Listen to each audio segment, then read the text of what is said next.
Esta This es call is now Global being Telling. recorded. Usted tiene una llamada prepagada de Eric Fuentes.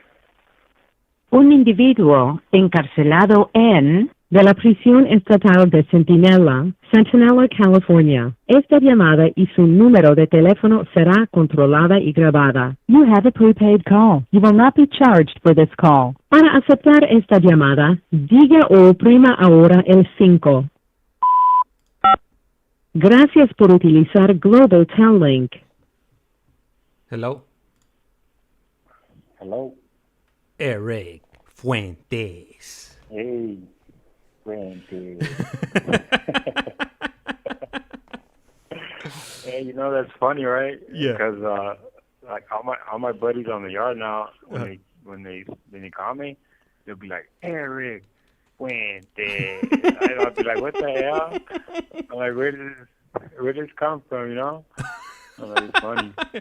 Man, they're probably listening. You know, when we've been on lives, you know, they're probably on the phone with their ladies, and then they could probably hear it. So that's what's happening right there. Yeah, exactly. I'd be laughing. I'd be thinking like, it's funny, you know? Yeah. You hear me across, like, you hear them from across the yard, like, Fuentes. Oh man, hey, my homie, I got a homie right there, and I started calling him El Presidente, and then man, he was telling me that they be calling him that now. That's his name on the yarda now. Hey, I'm telling you, you be christening them. Yeah. You be christening us in here. The new fracasos. Yeah, hey, so hey, perfect time to reinvent yourself. Exactly. Yeah. Yeah. Oh no. Yeah. Oh, no. Yeah. But Yeah. man, so you know how you been? How you been? We haven't talked, and like maybe I think the last time we talked was maybe I think like over a week ago. I think easily. Esta llamada y su número de teléfono será controlada y grabada. Yeah. It's been. It feels like forever. It's definitely been about a week and some change maybe. I'm not too sure, but yeah, man. I've been good, man. I've been good. Just in here, just staying busy. You know, trying to stay occupied, distracted. You know, productive. So but I mean, things are good. It's like I say, like not much changes in here, so it's kind of like the same thing. It's very routine, you know. Yeah. Man, so right now on the chat we got one of our loyal followers or subscribers. He goes by Fishler SoCal, and he's a huge supporter. And then another huge supporter that we got in here right now. We also got el ICEMAN, el hombre hielitos. Ooh, cold as ice. Yeah, man. I think Yes, easily. sir. I think they started. They jumped on before we even had 50 subscribers. I want to say easily. You know, in the early Nice. days. Yeah. It's back like in September. So I think we're now like on our like seventh month now. Yeah. Yeah. So man. Those are the day ones right there. Yeah, and they definitely gotta recognize. As a matter of fact, I think last time I was on a live, Fishler SoCal, he invited me to go fishing with him in July, sometime in July. So I was telling my wife, and my wife was like, "You don't even like to fish." She was like, "You never even been fishing," and I was like, "That don't matter." She was like, "You don't even like to eat fish." I was like, "It's not about that. It's about the experience." And in connecting with my people, and in live, in real life. So regardless if I like, there's all kinds of stuff I do that I don't like going over to the in-laws house. It's just something you gotta do, like so. Oh man, you don't want to go down that road. Yeah. Shot fired, Yeah. man. That's I it. get it. Yeah, for sure. Yeah, shots fired. I might get. Hopefully, she's not on the Yeah. live right now because Yeah. this is gonna be all bad. I'm gonna be eating some TV dinners.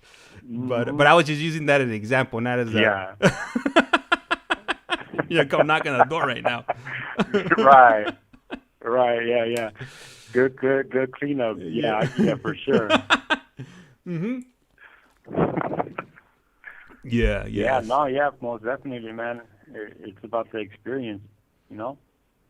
Yeah. Absolutely. Yeah. Just I think that'll be something cool. Capture. Going out there. Meeting up with them and being out there in the ocean, and just like trying something different that I wouldn't normally experience.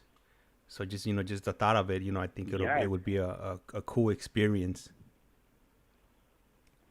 Big time, man. Cause yeah, man. You gotta take advantage where you can. Of the small pleasures of life. And that this life has to offer, because you just never know. Oh man, and we're not gonna be regular fishing. We're gonna be big tuna fishing. I think I seen that on the Discovery Channel. I might start my own business, trying to catch some tunas. Oh damn!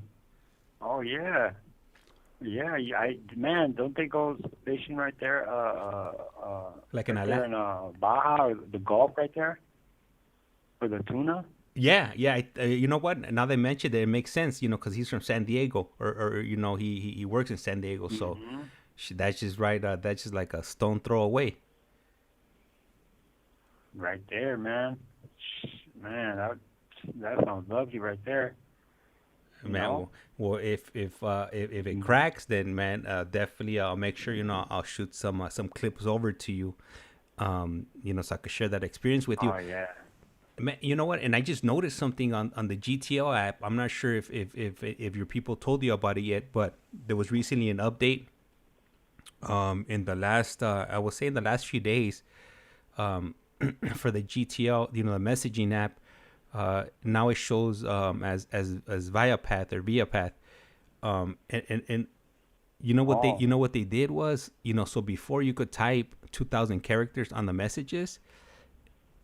And I was sending a message out yesterday, and I noticed that they cut it down from 2,000 to 1,000 characters now. So these fools did an update, and they got us on the old Folsom setup, and they're probably thinking people were gonna notice, but yeah, they definitely they're charging the same amount. They're still charging that nickel, but we're only getting half of the characters now. Oh wow, yeah. See, I didn't even catch that myself.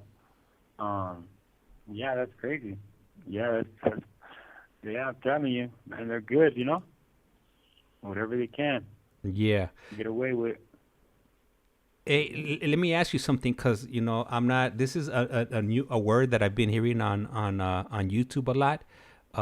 What's a tocayo? Es mi tocayo.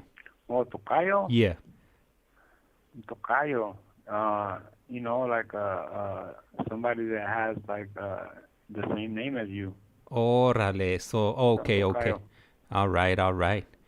Okay, so Yeah. because El Fishlayer put in here, fun fact, our guest is my tocayo. My name is Eric también. All right. Oh yeah. It's my tocayo right there. That's what's up. I know a lot of I know a lot of prison terminology, and I have heard a lot of people using that word on YouTube. So, and then there's another kawila. Is it kawila? Is that when you're like when you're giving somebody carrilla? Kawila? Yeah, or maybe I'm not saying it right. No, kawila. Kawila is something else, I believe. Man, I'm pretty familiar with it. Oh man, you. I just can't think of it right now.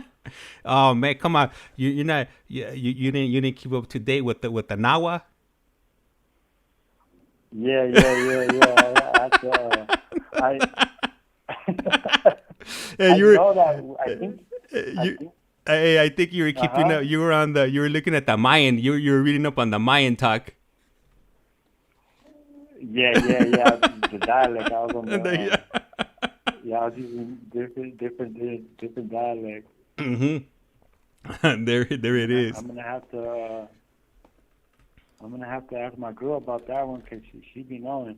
Oh, okay. She loves all that. She loves that stuff. Yeah, the cultura, all that stuff. Yeah. All right. Yeah, I'm not. Man, Go ahead. Yeah, I'm trying to think. I want to say it's Esta llamada y su número de teléfono será controlada y grabada. but I don't want to get it mistaken. But I think it's like a top, like a top, like a dressing top, like a clothing. Oh, okay. Sure. All right. Well, I'll do a little bit. I'll do a little bit more research on that, and double check. If I'm saying it right. But man, so anything anything exciting or new going over there on 5 Block? 5 Block, man, it's nice over here. Matter of fact, yeah. Now that you mention it, they're supposed to bring the dog program. They're supposed to bring us dogs coming soon.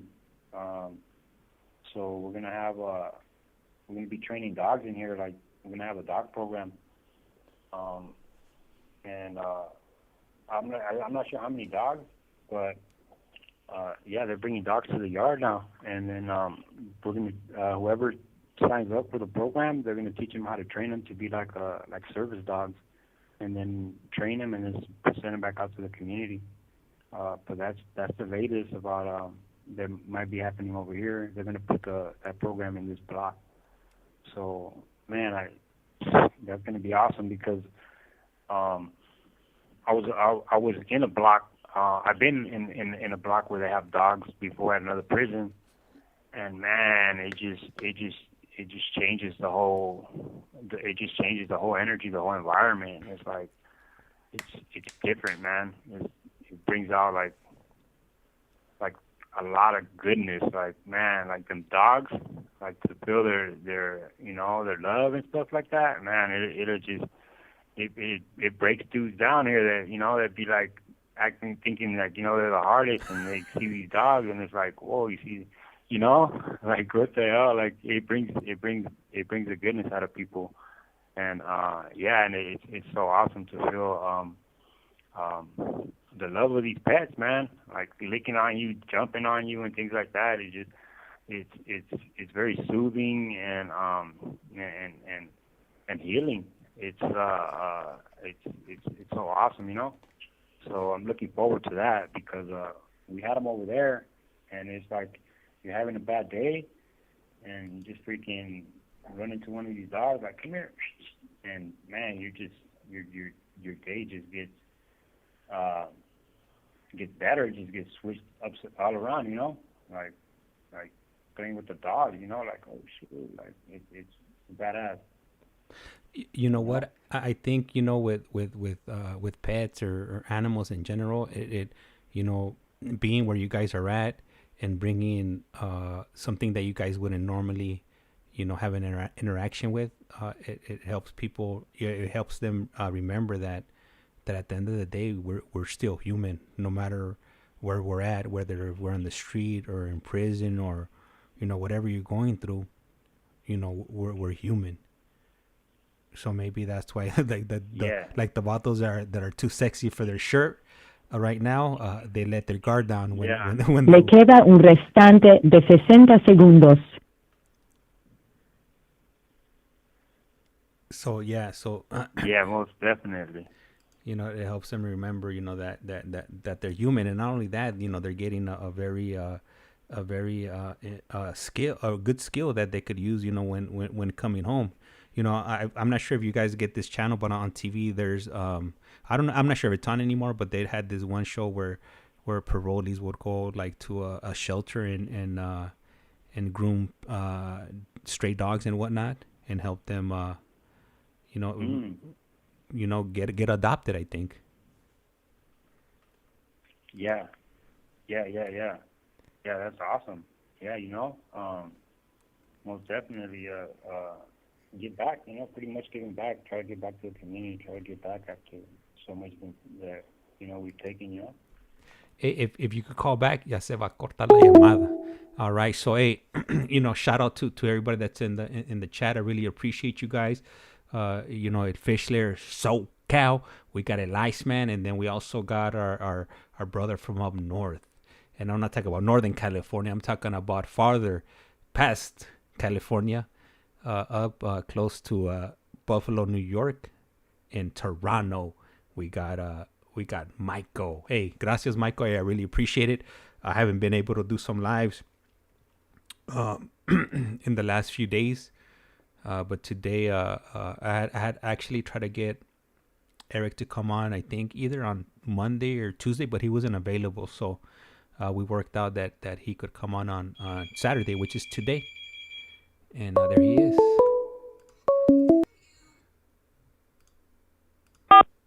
This call is now being recorded. Link. Usted tiene una llamada prepagada de ERICK Fuentes.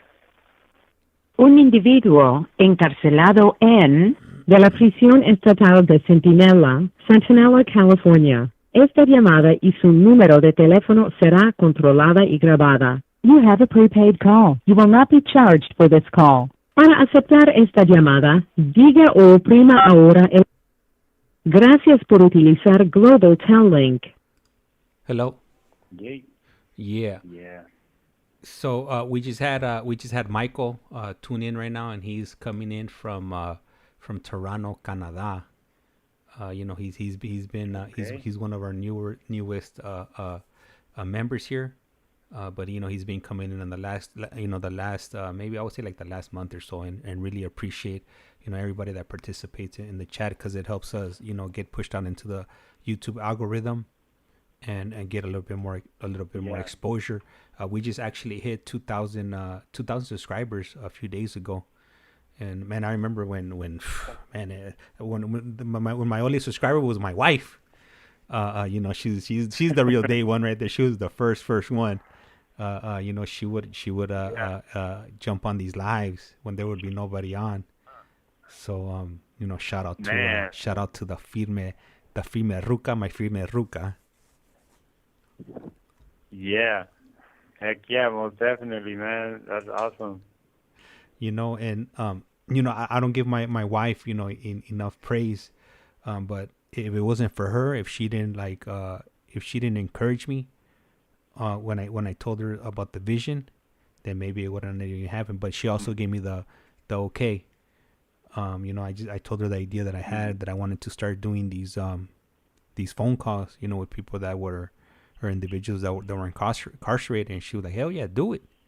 And then I'm gonna do it then. And then here we are now, months later, and I've made connections in Centinela, and now hopefully possibly all across the state of California. That's my vision, and I'm sure it's gonna take a little bit of time, but it's definitely something that I know I could do. Oh yeah, man, most definitely, man. That's the power of support, of having a supportive partner. That's very much needed. It's like that little push that sometimes we may need. Yeah. And you know what? In talking about like support and push, how big is or you making that change? Did your wife have anything to do with that, or influencing that change once you decided to make that change? I would say, I would say that she's been instrumental in my growth. However, the change started. It's been a process, and so now it's just she's been my biggest support in encouraging me, in giving me feedback and teaching me stuff. I learned so much from her, now. But when I started my change, we had just barely began to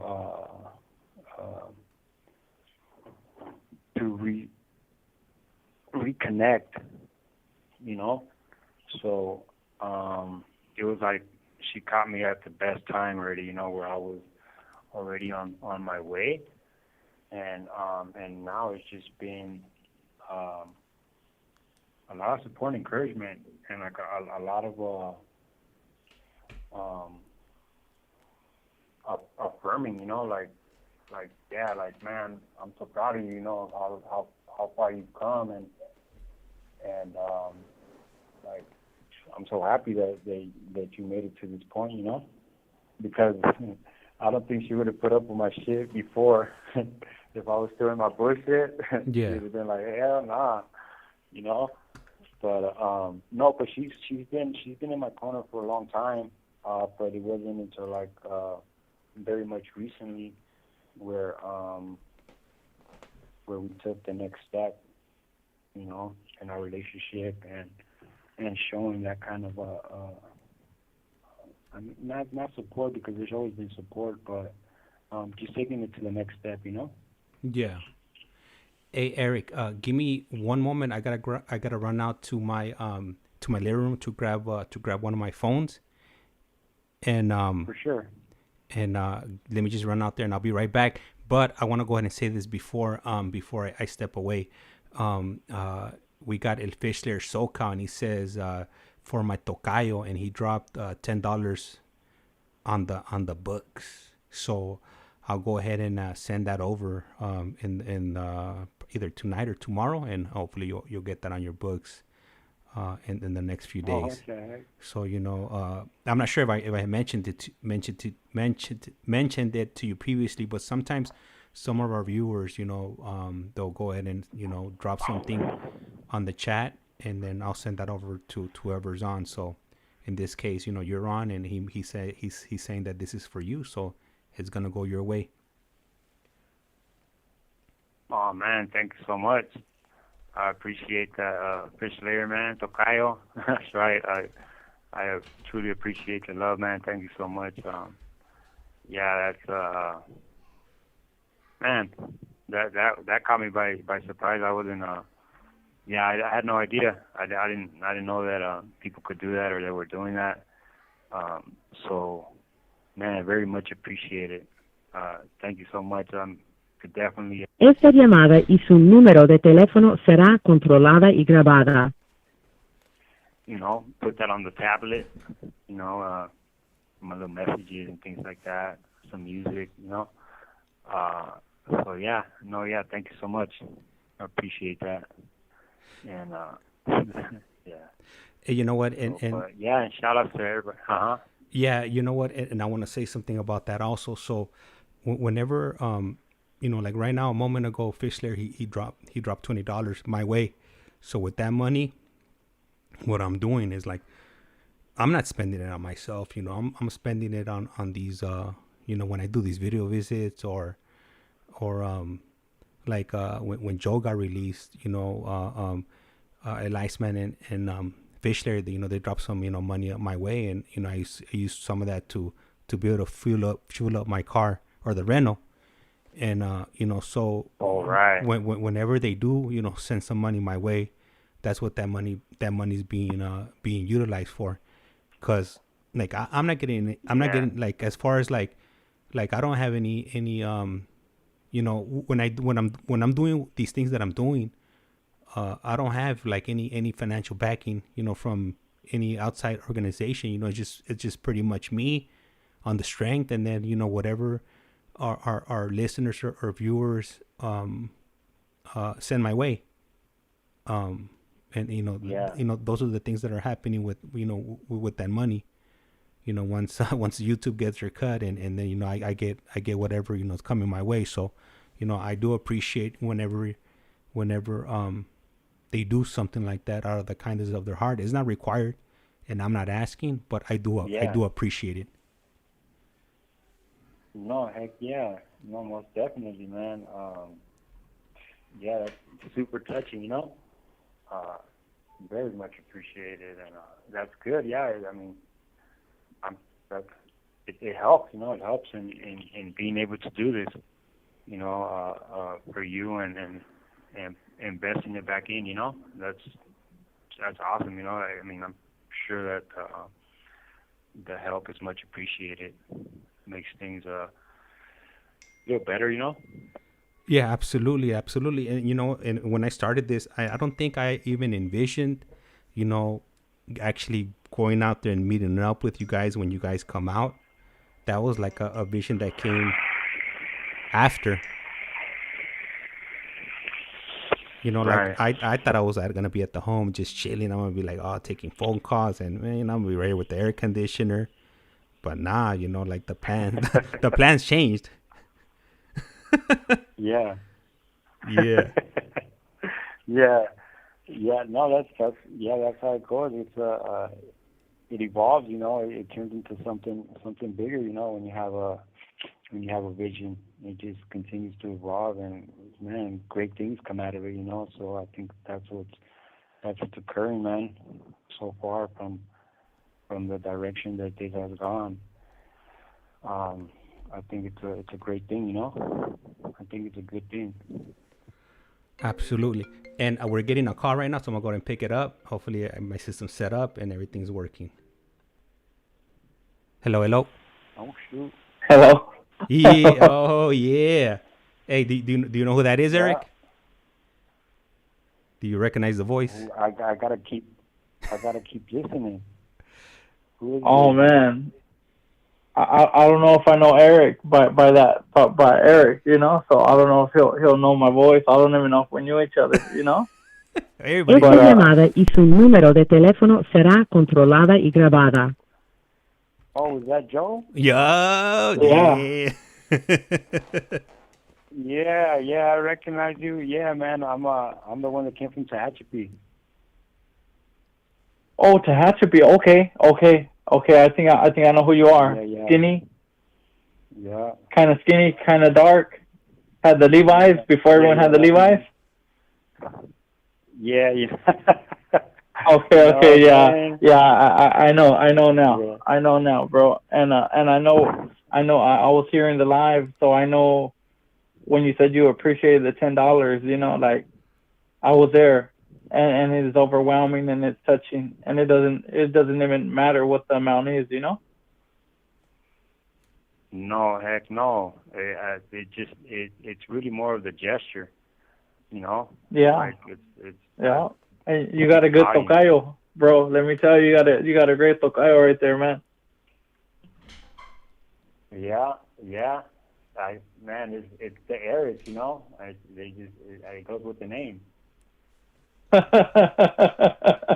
Okay. Footnote to your tocayo's wife. She got a good man, Footnote. Yeah. Great people with them ERICKs. Except for like Eric Trump. Like I don't know about that, but I'm sure his wife will disagree, bro. I'm sure his wife will disagree right now. Yeah. Man, that's awesome, dude. It's so good to hear you, man. That is crazy. Yeah. You get to call in like and that. It's good to hear you, bro. And it's good to hear you. And I didn't catch the from the beginning, but I caught you talking about your wife and what a fitting week for that, because it's Mother's Day tomorrow and Mother's Day was yesterday, and if you're Mexican, you're a woman, even if you know the culture, you get two mothers, you get three, because it's one Friday today that's just put in the middle, and tomorrow another Mother's Day. That's how all my sisters feel it, and my nieces. Yeah, most definitely. Yeah. yeah, yeah. And man, and that's one of the things about this Mother's Day, little man, for me, unfortunately, like I mentioned before, I just my mom just passed in October, and so it's been like it's been tough, but it's things that happen, and we're staying strong. But yeah, man, it's been tough this weekend, these past few days, just thinking like, so what do I do, And at the end of the day, all I could do is say a little prayer and continue to try to make her proud, Yeah, absolutely. Absolutely, bro. Yeah, man. Hey, Joe, so do you have any new updates with the progress on your because I know last time Le queda un restante de 60 segundos. we met up in Riverside. You had just got your Social Security card. Were you able to lock in your ID yet? Oh yeah. The very next day I got the ID, and then the following Monday, because it was like Thursday, Friday, Saturday, Mm-hmm. So Saturday nothing's cracking, Sundays nothing's cracking, and then Monday I got the GR, and it's funny because I bought stuff at stores before. I'm not sitting here saying I have never bought nothing, right? But as a man, as an adult, like I shopped today for the first time. Like not clothes, I already done that, right? But I'm saying food wise.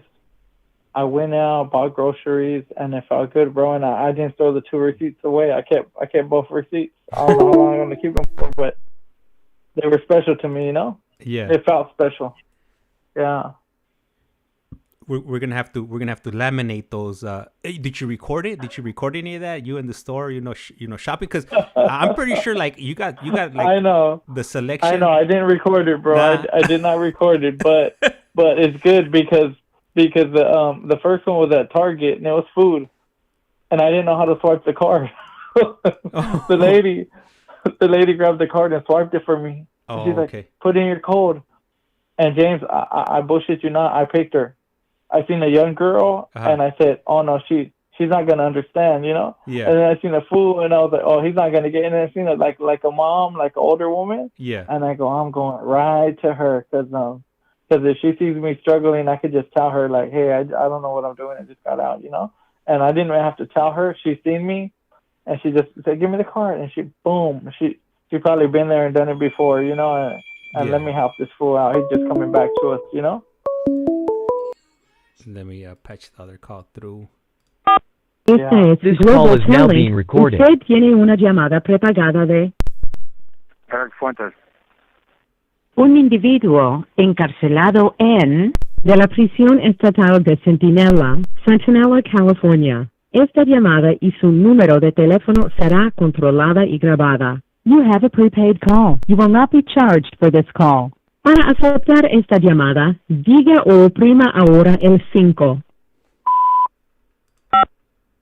Gracias por utilizar Global Tel Link. Hello, Eric. Hey. Oh, hey. Thank you for calling us back. So last time I met up with Joe. I did a 35-day update to find out where he was at in making progress. Whether if he had got a job or his ID.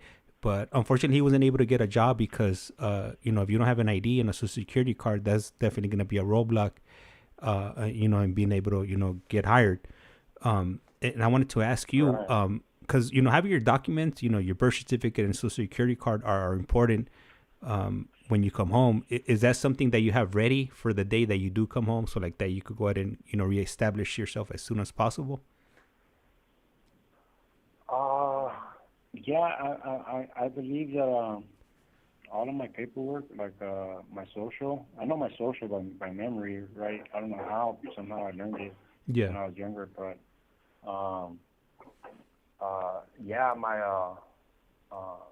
It's at my mom's house.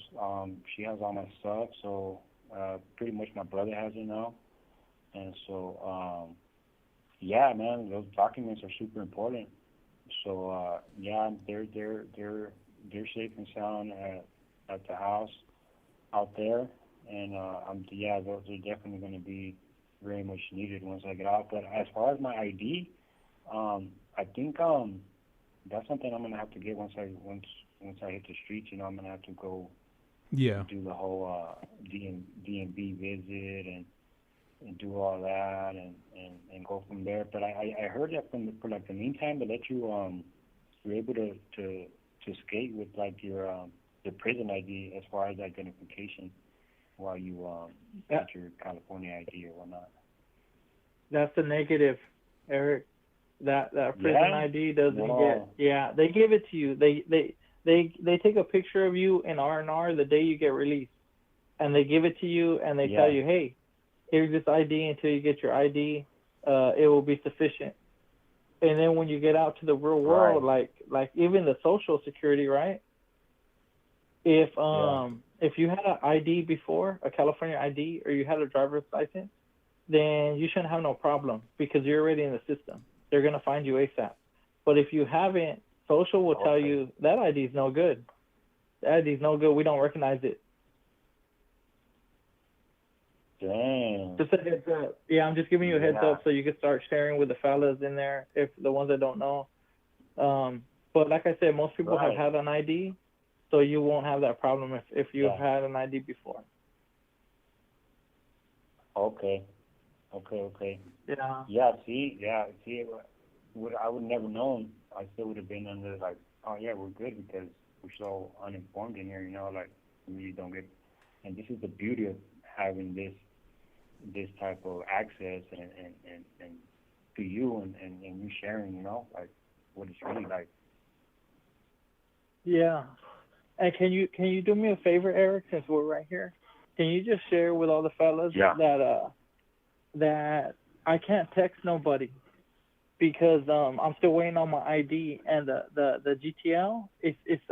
It wanted me to do the ID and I got around it, but it won't let me put no money. Like that page is not coming up, and I think it's because my account with them is not fully verified yet. It's like it got in somehow. I fought with it so long that I got it, but now that the money, now that I'm trying to put more money, I have no money to text nobody. So just let them know, just call me, because some people are asking like, hey, can I call you? Just tell them, hey, just call, because you can't even respond to those, you know. Hey Joe. Right. Yeah. So let me let you know what's going on right now. So on the app, it's not working. It doesn't work. There's bugs in it. Okay. So because I've been trying to add money to the account and I get like an error message. So what I'm doing is to get around that, instead of loading the money through the Getting Out app, use your web browser. Go to your web browser. If you have an Android phone, just go type in GTL Getting Out, adding funds, and it'll take you to the web page. Log in to the web page like that, and then you're able to add the money. Yeah, because for whatever reason, I don't know what they're doing back there. It's not coming up, huh? Yeah. You get an error. Yeah, so it's been like that for weeks. It's been weeks. Yeah. Yeah. Me, and I thought that was just me because of the ID, because I haven't got my ID, so like I can't create a bank account because they're asking for. Esta llamada y su número de teléfono será controlada y grabada. And I thought that's what was going on with it. I thought it was a me thing, but okay, it's everybody, and now I know the way to get around it. Yeah. So that's how you'll do it. And just so you're aware, you don't have to verify your ID with GTL. I thought you did. Cool. That's why it took me so long to do the video visits. But I come to find out, you don't need to verify your ID to do the video visits. And some states, I think it is required, but California is not one of those states that you need to verify your ID. So for anybody out there, if you're wondering about that, you don't need to verify your ID, and you can start doing video visits right now. And you can see the confusion, huh? Like I just got out and I'm fighting with the app, and it's just an everybody problem, you know? Yeah. Yeah. Hey, and you know what? I want to go ahead and read off some of the comments right here because I definitely don't want to ignore our audience here. So we just had Manny C. Saludos, mi gente. That's right, Manny. Hey. And then we also got Casey _ fan numero uno, and she writes, "Hi James and Number Eric." Yup. Yeah. And Number then one. Mm-hmm. we got Michael in here. He says, "Joe." That's right, and he definitely remembers you because I think he jumped on right before you came home, and then Fischler writes, "That's my boy," and that's my boy, homeboy. Okay. And then ICEMAN writes, "Big Joe," and then you know how you were speaking about your mom passing away. Fischler SoCal sends his condolences. Rest in peace to your mom. And thank you. Also, appreciate that. Shout out to Fischler, and then ICEMAN, he's dropping $20 on your tablet for that música, so you'll be listening to Gwen Stefani, Taylor Swift, No Doubt, whoever you want to listen to. You're gonna have a few months of action on that. Ooh, man, my music runs out today too. Definitely, most definitely. Oh man, that's right, man. Yeah, gracias. Yeah. Dude. And then Taylor Swift is hot out here right now. So just let you know, Eric, she's all over. Walmart. Oh yeah. I mean, Target. At Target, they got she in cahoots with Target. She all over with little sexy pictures, selling her CDs. Target. Oh man, don't stop. Yeah. She's such. Yeah, man, she's crazy. Yeah, she's definitely popular, man, out there. Number one. Especially number one right now. Yeah. That's crazy. Yeah. Yeah, I've been catching her on TV. Yeah. Hey Joe, I want to mention something to you, and I'm not sure you're aware, but you know your release video on TikTok, man. I think like in another week is gonna be hitting 1 million views. 1 million or 100,000? No. Right now you're at 900,000. You're 960 something. So you're. Is that on YouTube or is that the other one? No, on TikTok. Yeah. Okay, yeah. Yeah, man, you're about to be hitting that million. Man, before Joe, man, we were lucky. You're about to be hitting that, bro. You know what I mean? Watch out. That's what I'm talking about. Okay. Damn. Yeah. About to hit that million, dog. Man, Joe, man, I'm telling you, hey, Joe, once Joe came home, man, like all the, you know, because we were getting those low numbers, you know, we were maybe like 1,000. We got lucky, maybe 2,000 views. But when Joe came home, like his video right now on YouTube of him being released, it's up to, I think it's up to 900, or no, not 900, it's 90,000 views. So it's about to be hitting 100,000 views on YouTube. But on TikTok is a whole different beast, and it's definitely been moving and shaking over there. Yeah, I didn't know. Wow. Yeah. Watch out. Yeah. Joe's gonna be an influencer. Hey, when Joe. You know what, Eric? I think I'm gonna be going back into prison soon. Ooh, awesome, dude. Yeah. I think we're working on that now. I don't know how long it's gonna take, but I'm already working on it. You know, I'm already having those conversations with people. Hey, you know what, Joe? Man, that would be awesome, man. People be writing comments like he'll be going back to prison, and I just wanna. I know, and that's what I wanna tell him. You tell him I'm going back right now. I'm going back to juvenile hall and everything. You know what, guys? Last Tuesday, I was in a group with a bunch of little kids, you know. Yeah. And we got to talk to those little kids, and you could just see they're at risk youth, you know. And it was good. It was good to talk to them. And I'm gonna be back at it this week too. So like everything I said, everything like you put your board plans together and you say all this, and I'm sure a lot of people say it, but not a lot of people do it, you know? From what I can see, I think I'm the only one here that's done it. And I'm one of the new ones that just got out, you know? Esta llamada y su número de teléfono será controlada y grabada. You know what, Joe? But I think when it comes to people like you, you like guys like you, Jesse, and David, you guys you're the guys that had a vision in your head when you guys got to prison, and you, whether it was good or bad, you guys were making it happen.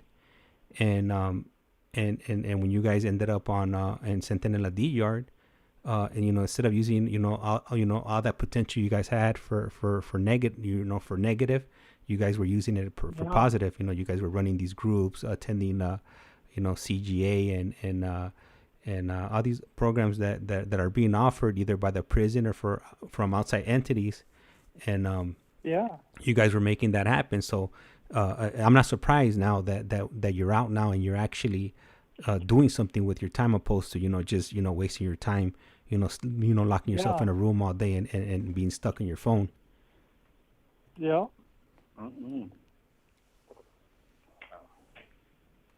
Yep. So. So yeah, Joel. Yeah. Because when I jumped on, it was it was presented like try to change someone's life, a little kid that probably walking your path, and I jumped on like that, right? But these were things I was gonna do prior to jumping on the show with James. These were things I dreamt about doing long before that, and the show just I guess it shared to an audience the vision, but it was always there. And now that I'm out, I'm getting to fulfill that. Yeah. Yeah. Yeah. You're pulling through on that vision. Yeah. And not only well, the majority, when I do stuff like that, the majority is to save lives. Obviously, the kids I'm talking to, but to potential victims that they could probably take in the future, right? So you're trying to do a butterfly effect in the opposite direction, right? So that there's no harm done in the future. Man, I forgot my train of thought, my boy, because some of it's about the kids, but I was gonna say something else. I just lost my train of thought. Excuse me, audience. That's what happens when you're out here running around like a chicken with your head cut off, all tired and stuff, It's all good. Le queda un restante de 60 segundos. I'm sure it'll come back to you. It'll come back. Yeah. Yeah, hopefully. Exactly. Yeah, man. So do you anything else? So you spoke to the kids. And how long do you think it's gonna be before you're able to get into these adult facilities? I'm not sure. But the one thing I'm happy about is that we're talking about it already. Yeah. Keep in mind, I just got out. This used to take a while to do. So to be talking this quickly about it is just one step closer to doing it, Yeah. Yeah, because these conversations were reserved for after you were out months and months, if not years, because because I used to know there was a year deadline that you had to do, and we're talking about it this quick, so I think it's going to be much sooner than that. I think before I'm out, I think probably before a year is up of my freedom, I will be back in a prison. Hey man, I don't know, but if somehow I'm able to piggyback off of you going back in, if somehow I could get in with you, man, okay. I would highly appreciate you let me know what documents or information they need, my fingerprints. Because there has to be a lot of that stuff, but yeah. But now that you said that, now I know it's on. You would like to do it, so now I can bring it to the table, Yeah, no, that's definitely. I mean, Esta es Global Telling. Usted tiene una llamada prepagada de Eric Fuentes. un individuo encarcelado en de la prisión estatal de Centinela, California. Esta llamada y su número de teléfono será controlada y grabada. You have a prepaid call. You will not be charged for this call. Para aceptar esta llamada, diga o oprima ahora el 5. Gracias por utilizar Global Tel Link. Hello. Hello. All right. So right now we're talking about Joe was mentioning that possibly in the next year or so he's going to be able to go back into these adult facilities, and I had mentioned to him that that's something I'm interested in also doing myself, but not as much as a speaker, because I'm not a great speaker, but I am a great listener, and I would like to capture some of those moments if that's something that's allowed. And even though I didn't go down the same path as both of you guys, I think I'm one of those people that if people didn't continue down the same path, they would have kind of been like in the situation I'm in. I still have a connection to the like prison. Like I didn't go to prison, but I still, in some weird way, I'm still connected to it, if that makes any sense. And I think that's a large population as far as California goes, Yeah. As far as California goes, I wanted to say the nation right now, but I don't know how other states are. But in California, I think everybody knows somebody that's in prison or has went to prison, and Sure.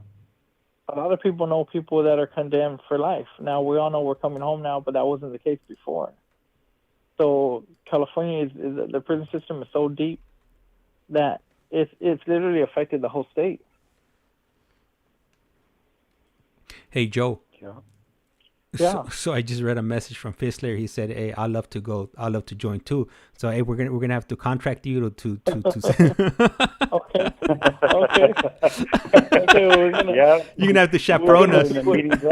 Well, my juice card is just a slither in the 3D printer, right? Yeah. It ain't even it's see-through right now, So we got to see how much juice how much thick that card gets, so I could. Esta llamada y su número de teléfono será controlada y grabada. You're gonna have to start handing out IOUs, cashing in all the favors before you get them.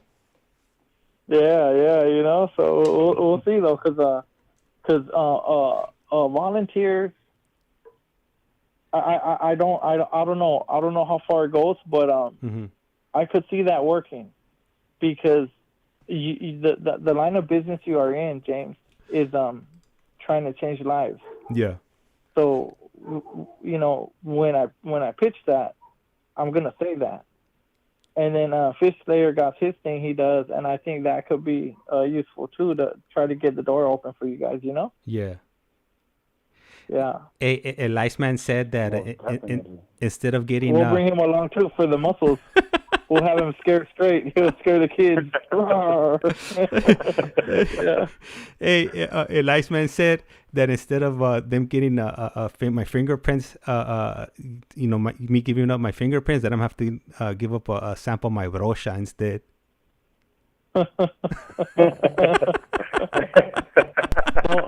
Don't do it, James. Don't do it. You're gonna get your family members busted, bro. They're gonna do a deep search and start getting all kinds of fools for bank robberies and all kinds of DNA evidence, bro. Oh man. Yeah. Can't get the fam bam caught up like that, Well, you know what? A good thing my dad's not here anymore, because he would have probably came up on some 211. So. Yeah, they can't catch him no more. Okay. Yeah. He can get the credit now. He can get the credit full due now. Yeah. Eric, let me ask you, Eric. Since we got Joe right here right now, hearing Joe coming home, what kind of hope does that give you, or what kind of inspiration does it give you, knowing that somebody that had a life sentence was able to actually, make it out of that hamster wheel of prison that the CDCR has created. Oh man, it's not only hope. It's a tremendous amount of hope, right? But more so like a fuel, you know, to continue doing the right thing in here, you know, to continue on the right path, to continue wanting to give back and create those visions as well for myself, you know, to, you know, he's blazing, you know, he's laying out the track for us out there, you know, he's a trailblazer right now for us getting out. So it's like, man, just keep, you know, thinking about to follow that path. And yeah. Today, I was in a car with somebody, and I know this individual from 2003 in Salinas Valley State Prison C-Yard, and we're driving down the street. Yeah. You know, he took me grocery shopping. He's been out a little bit before me. He got his car, you know, and we just look at each other and we were like, who would have thought, you know? And we're just driving down the street, and it's so peaceful and so beautiful, and there's nothing going on. We're just driving down a regular street, bro.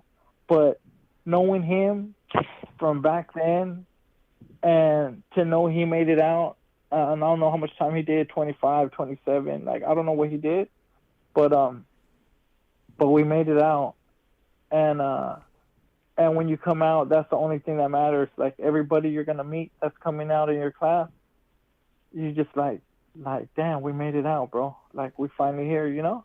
And sometimes it's unbelievable. Man. Like I don't even believe it. I bet. You know. Yeah. Yeah. Hey Joe, and right now that you mentioned that you were hanging out with somebody that you were with in Salinas Valley back in the day, yeah. Because you know when you came home and you came to this halfway house, you didn't know what to expect. You know how the atmosphere was gonna be there. Is there any tension there with people that parole? Negative. Those are all negatives, James. We don't even got to go into it. What I'm gonna say is, everyone's just glad we made it home. You know, you're looking at the other dude like, damn, we made it, fool. We're the class that made it, because we have so many of us that are still in there. You know, and all we want is to sometimes fools are lost in the thoughts still. It doesn't take that much time to do good and separate from the bad. You know, the bad's always going to weigh out the good time. So it doesn't take, and they're not asking for us to do all the good time like that, right? So when we come out, we're just all happy and we're all blessed, and everybody knows it. And we just walk around with smiles all day, bro. Nothing seems to get us down, you know? You got to have walked it to kind of get all that and grasp it, because it was a journey.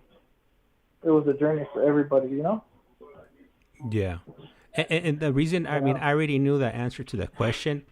The reason I asked you was so Eric could hear it, firsthand from somebody who's actually living it, and he could share that with everybody back on the yard, because I'm pretty sure those are concerns, legitimate concerns from people that are either about to come home or eventually gonna come home. That's something that might be in the back of their mind, and hopefully I'll give it a minute. Hopefully hearing it from somebody that's actually out there and living it. Absolutely. It'll put any worries to but everybody should know at this point. Everybody should know, because I knew before I came out. I didn't know for a fact, because I didn't work here, right? But I knew, because prior people have paroled and prior people have got out. Yeah. And that's it, Esta llamada y su número de teléfono será controlada y grabada. The dog sniffing because I was around another dog, so the dog's sniffing me right now. He's like, "Whoa, where are you going? Come over here." Yeah, James, Eric. There's nothing like that, bro. It's all love, all the way around. All right. I mean, James, you could tell Eric. I mean, don't say no names or nothing, but you could tell him that I have had at least one person. Do you guys see that? Fireworks. One person reach out and be like, "What should I do?" You know, and we connected too, and that doesn't stop with him, you know. Yeah. So it's all love, bro. It's all love. All right. And but I'm gonna have to let you guys go, or I could probably call back in half an hour or something. But I gotta do my chore, and that's something you'll have to do, Eric. It's just like in there. They'll assign you something, and you take care of that every day, and that's you're responsible for that. So mine's at 10 o'clock, and I gotta go handle that. So you guys have a good night, or I'll have to check in later on. Okay. All right. Hey, cool. Hey, thank you, Joe. Really appreciate you calling in, and if any of the viewers were wondering, how you're doing, now they know. Now they know. Yep. And life's like a candle, don't blow it out. That's right. Okay, so I'm out, guys. I'll talk to you guys later, okay? All right, then cool. All right, brother. All right. Yeah. Okay, bye-bye. All right, bye. Yeah. All right. Hey, so man, Eric, that's the cool thing about this. We're able to interact. Not only you're able to interact with me, you're able to interact with the viewers that are in the chat, and then they do have that option of calling in. And I'm glad Joel, called in, and nobody's ever called in before, right? With any of our previous. No, that's the first time. There it is. So yeah, and I'm glad they called in, because it lets me know that my system's still working. Because sometimes people try to call in and I forget to hook it up, and it's just a mess. But right here on the chat. Oh yeah. We got a comment here from So Grimy, and he says, "Free Carlos, aka Blanco from Centinela." So Grimy pointed, he knows Eric. Okay. All right. Yes, sir. All right. So let's get back to your journey. The things that the things that you've been accomplishing while incarcerated.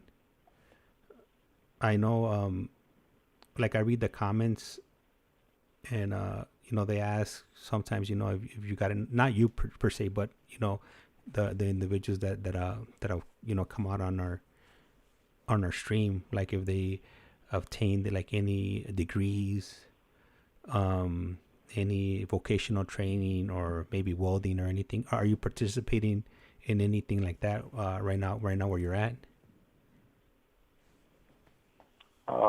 Yeah, man.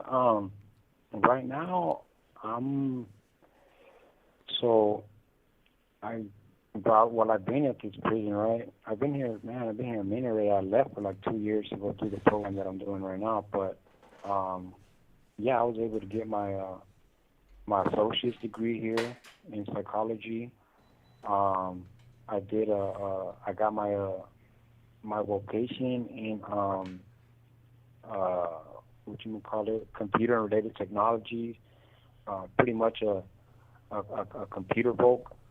I'm certified freaking Microsoft specialist, Excel, PowerPoint, and Word, right? But I know that stuff keeps updating, so...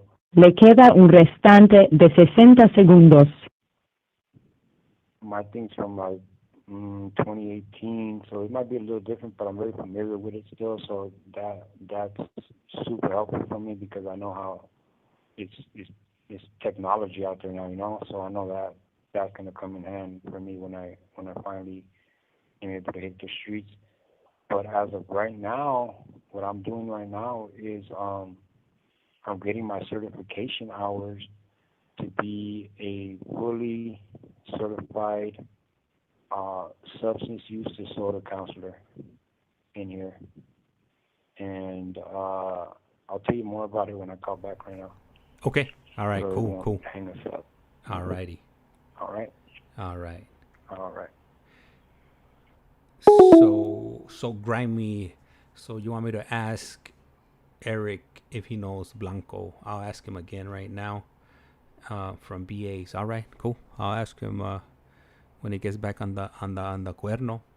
And I'm not sure on your end if you guys are experiencing some type of lagginess.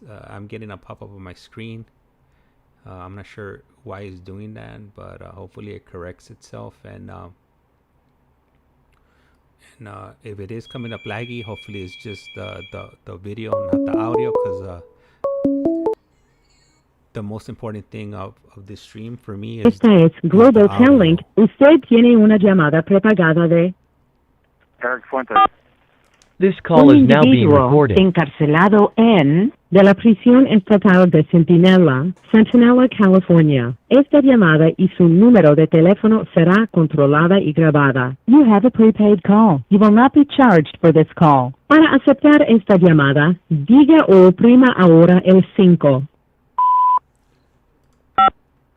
Gracias por utilizar Global Talent. Hello. Hello. Yeah. So Grammy anda preguntando. Ask Eric if he knows Blanco from BAs. I don't know what that is. Maybe you do. Blanco? Uh-huh. From where? From BAs? BAs. Yeah.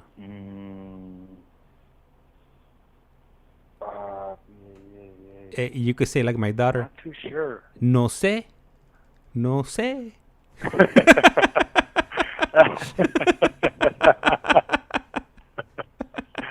Oh man, I probably do. Yeah. I'm just very With faces. bad with with faces. Yeah. So like over names, like once I see the face, I'm like, oh yeah, I know who this is, you know. Yeah. Or hear a voice and things like that. But yeah, I'm pretty sure if you hear, I'm probably aware of him, and I probably do know him. So yeah. Yeah. Man, so I know you were speaking about your vocational and in your school. Was there anything that you still were gonna touch on? Oh yeah. No, so right now, man, the only reason I'm here, I'm back at this prison is to get my intern hours to be fully certified as in AOD counselor. I know the term is addictions counselor, right? But I know that now that's the old term. They're using substance use disorder counselors now. That's like the new thing because addiction is falling under a mental health disorder now, right? So that's kind of like my title right now, as far as it's an actual career, like, you know, and I think it's if not the best, one of the best, but I haven't heard of anything better than this program that they offer here in prison, and it's called the OMCP program. It stands for Occupational Mentor Certification Program, and what it really is, it trains you, it educates you to be an addictions counselor, a substance use disorder counselor, actual one, like even on the streets, like you look me up on the web, put in my name, and I'll come out there like this guy's an addiction counselor, you know. So I'm pretty much right now getting my hours. I left this prison in 21. I had been here 4 years, and the opportunity came up with a counselor who was like, hey, you want to be an addictions counselor? Out of nowhere, just hit me up. And I'm like, what? Like an addictions counselor? He's like, yeah. I'm like, sure, why not? You know, like, I'm not gonna say no to opportunity. And I'm like, what do you mean? You know? And so he broke it down to me and told me, look, it's this program. They're looking for people. Well, you've been chosen as a candidate. You meet the criteria, and so like, here's the application. If you're interested, fill it out, write an essay, and whatnot. And so I did. I ended up doing that. You write like a I don't know how many word essay, and then you answer a few questions from the application. It's like a pretty good, like a righteous application, and like you have to get like 2 references to sign off on you. And so I did that, and I turned it in, and then they actually interview you, and then they'll see if like if you meet if you're qualified, like if they're interested, you know. And so once they do, once they did, I got transferred. Me and like probably like 6 other guys from this prison that were elected for this program, that went through the same process as I did. We all got sent to Tehachapi State Prison, where it's like the hub where you actually, like, what you're doing there is you're taking classes, you're receiving instruction, you're receiving education, you're going through treatment. Like, they're teaching you the whole 9 yards, like pharmacology, addiction, treatment, and motivational interviewing and denial management. Like, they're teaching you like all the education that you need to actually be an addictions counselor, you know. And so once you go through the treatment, they put you through treatment first to, you know, kind of Esta llamada y su número de teléfono será controlada y grabada. like address anything that you still hadn't addressed. They put you through treatment, and like, you know, pretty much what you're going to be doing. Like, they put you through that, and then they put you in the education portion of it, and they have instructors, man. We had instructors coming from camp. What's that camp? That military camp in San Diego? I think it's called Pendleton. Camp Pendleton. Okay. They're having like actual instructors from like universities and doctors and things like that showing up to the institution and instructing the class on a certain subject and topic, and they're teaching you these things.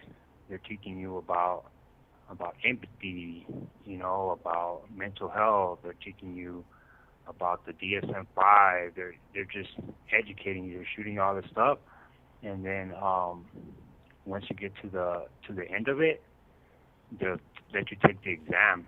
And for us, it's backwards for us in here because we don't have the opportunity to do the intern first, because in the streets to pursue this career, to do this out there, you get your hours first, and then they give you the exam. For us, it's kind of different, you know, different circumstances. They'll educate us, go through all that, and then they'll give you the exam. Our exam was like 115 questions. 115 questions, and then once you pass it, you're and they register you as an addictions counselor. You go through the whole thing, and once you pass it and you're ready, they send you back to where you came from. And so that's why I just came back. I just came back in February. I was away from this prison for like 2 years, you know. And so they bring you back, and they put you to work here. They put you to work here to run cognitive behavior intervention groups, like thinking for a change, parenting inside out, social life skills groups to the population. Like, you know, you have a class and you're like because Esta llamada y su número de teléfono será controlada y grabada. Because of our circumstances, because of our situation, they just have us as they label us mentors, mentors of this yard. Like that's our title, but in our reality, we're actually like if we were free and we wanted to work in this, like we would be counselors, just like the counselors that we actually work with that come in from the streets and teach this curriculum and run these classes. Like we're right there with them, aside from us being in blues, we got the same education. We got I mean, probably not all the same credentials because some have higher levels of education, but like we're pretty much leveled with them, and so that's kind of what I've been doing now is getting my intern hours. So after you take the test to be fully certified, you gotta have 2,080 hours of internship hours, and once you have that, that's it, man. Like you're done with the program. Like you're fully certified. Like this is your career now. You could go out there and go work at a treatment center, at a sober living house, at any place that needs a substance use disorder counselor. Like it really sets you up, man, to succeed. It really gives you a career that you can follow, and one day, like with our experience in here, like the one thing that they tell us is like one thing that differentiates you from like some of these other counselors out there is your guys' experience, because they can't teach that in colleges. You can't get that out of a book. It's like your guys' lived experiences, or your lived experience is what really makes you guys special. So like you guys can touch so many lives, and it's 8 of us here that are doing that right now, and yeah, and it's like and it's so true because when we're in these classes, we work Monday through Friday, 7 to about 3. I would say 2:30 to 3.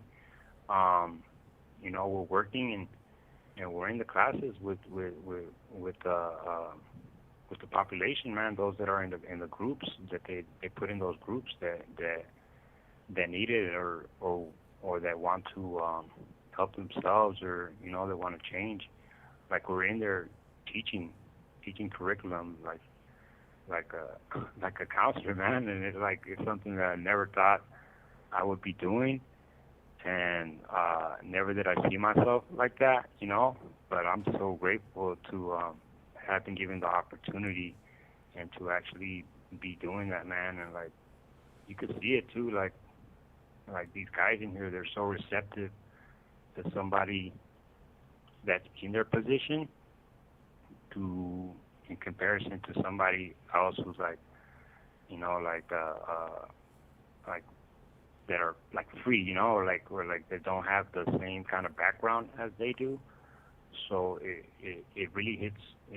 It's really impactful for the guys that are in those classes, and it's so rewarding for me as well to be able to, man, because I care. I care. Like I care for people to change their lives, to to address their issues, to become better people, man. Like that's what it's all about. Like Joe was saying, changing lives. Trying to help out the next man, be a better person, and leave that old lifestyle behind, and do something better with their lives, where it only benefits the community and society. Less victims, less crime, less all of that. So we're trying to be the not the answer, but we're trying to be part of the solution and not the problem anymore, and so that's kind of what that's how I see it, and it's pretty much what I'm doing right now. I've been doing it since I got back, and it's been should have been a blessing, man. It's been a blessing, and it's been very gratifying, for sure. Yeah. You know, and when you're able to help people, what does that do for you, like internally? Well, you know, because when I go in there, I'm not going in there as like as somebody who's got all the answers. Le queda un restante de 60 segundos. That's gonna, you know, change your life. Like, that's up to the individual, you know. But when they do ask for your input, for your help, and you give them what you got, right? Not to say that I got all the answers or whatever, and they're receptive to it, and they're just like, oh man, that makes so much sense. Like, I never looked at it that way, or like, oh man, like, thank you so much, and you get that kind of response. It's like, damn, it just makes it all worth it. You know, it reinforces the path. You know, the genuine care for somebody else, the belief in the change, you know, and second chances, and so yeah, it's a very fulfilling feeling that comes to me, you know, when things like that happen. All right, I was about to tell him to call back, but GTL or Garbage Tail Link beat me to the punch before I could say anything. He should be calling us back shortly. Once he does, then we'll go ahead and continue. And for those of you that have seen the videos of Javi and on the Las Vegas Strip, I got 2 more videos that I need to upload.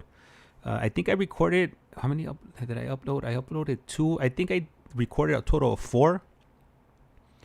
So I still need to edit the other 2. I need to put them back together. And you're like, edit them? What do you mean edit them? Let me see here. This call is now being recorded. Esta es Global Tel Link. Usted tiene una llamada prepagada de Eric Fuentes. un individuo encarcelado en de la prisión estatal de Centinela, California. Esta llamada y su número de teléfono será controlada y grabada. You have a prepaid call. You will not be charged for this call. Para aceptar esta llamada, diga o oprima ahora el 5. Gracias por utilizar Global Tel Link. Eric Fuentes. Hey. Hey. Fuentes. That's so funny. That's so funny. Hey, look, I got it on my screen, and I'm gonna play it for you, all right? All right. Okay. Yeah, I've been dying to hear this. 16-12-1. Hello. Hello. I'm here. What's the address? I'm waiting for you to tell me. 16-12-1 Harris. Is it a house, apartment, or business? There's a house. What city? In Compton. What is the cross street at the corner of Harris Avenue? Alondra. Is Elizabeth or Marcel Street close to you? Yes. All right. What is your phone number, please? 310-631-3168.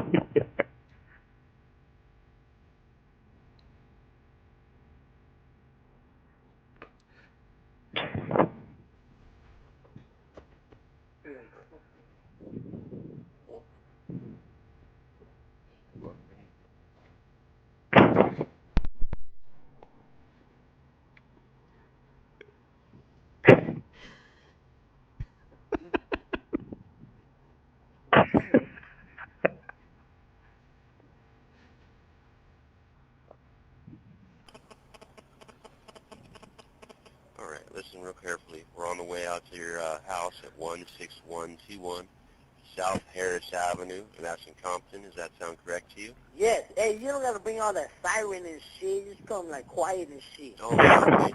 And pick me up and that's it. Send me to a Memorial Hospital. That's where you want to go? Yeah, just let me. I got insurance and all that piece of shit. Oh, fantastic. They don't think they'll really care, though. They'll try to give you the best help they can. All right, Holmes. You having any trouble breathing right now? Hell no. Okay, good. Do you have any other injuries? Yes, so you say your hands are cut up. Any other? Man, my lip. Oh, really? Yeah. Do you have any severe bleeding, like a real bad bleeding, or is it? I was and shit, my fucking fingers. All right. Is it under control now? Yeah. Okay. How about broken bones? I feel like you broke anything. Yeah, I feel my hand like I can't move my fingers and shit. Just try to sit still and don't move your hand at all, because we want to x-ray and make sure it's all right. All right, Holmes. All right. How about amputated parts or impaled objects? Anything you cut off or anything still sticking in your skin, like a piece of wood or glass or anything like that?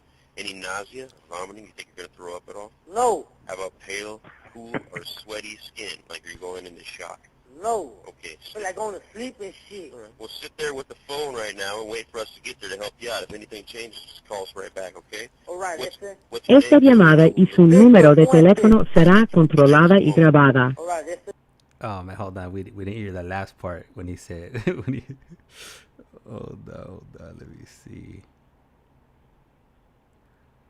Anything changes, just call us right back, okay? All right, listen. What's your name so we know who we're looking Victor Fuentes. All right, Victor, we'll be there in just a moment. All right, listen.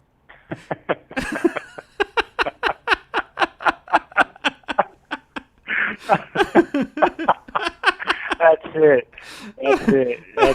Hey, when they ask me for my name, Eric Fuentes. You got no choice. That's it. Yeah. Hey, don't be bringing. That's a wrap. Don't be bringing the ambulance and shit with the sirens. Come quietly. Yeah. I don't need all that noise and shit. You know what I'm saying? Like, yeah, just it's a quiet neighborhood right here. You don't want to startle everybody. Have the neighborhood chismosos coming out, looking out the window, and checking on what was happening over there. So yeah. So when I saw your name, I was like, oh man, his name is Fuentes, and I was telling my lady, hey, his last name is Fuentes, and she was like, oh, Victor Fuentes.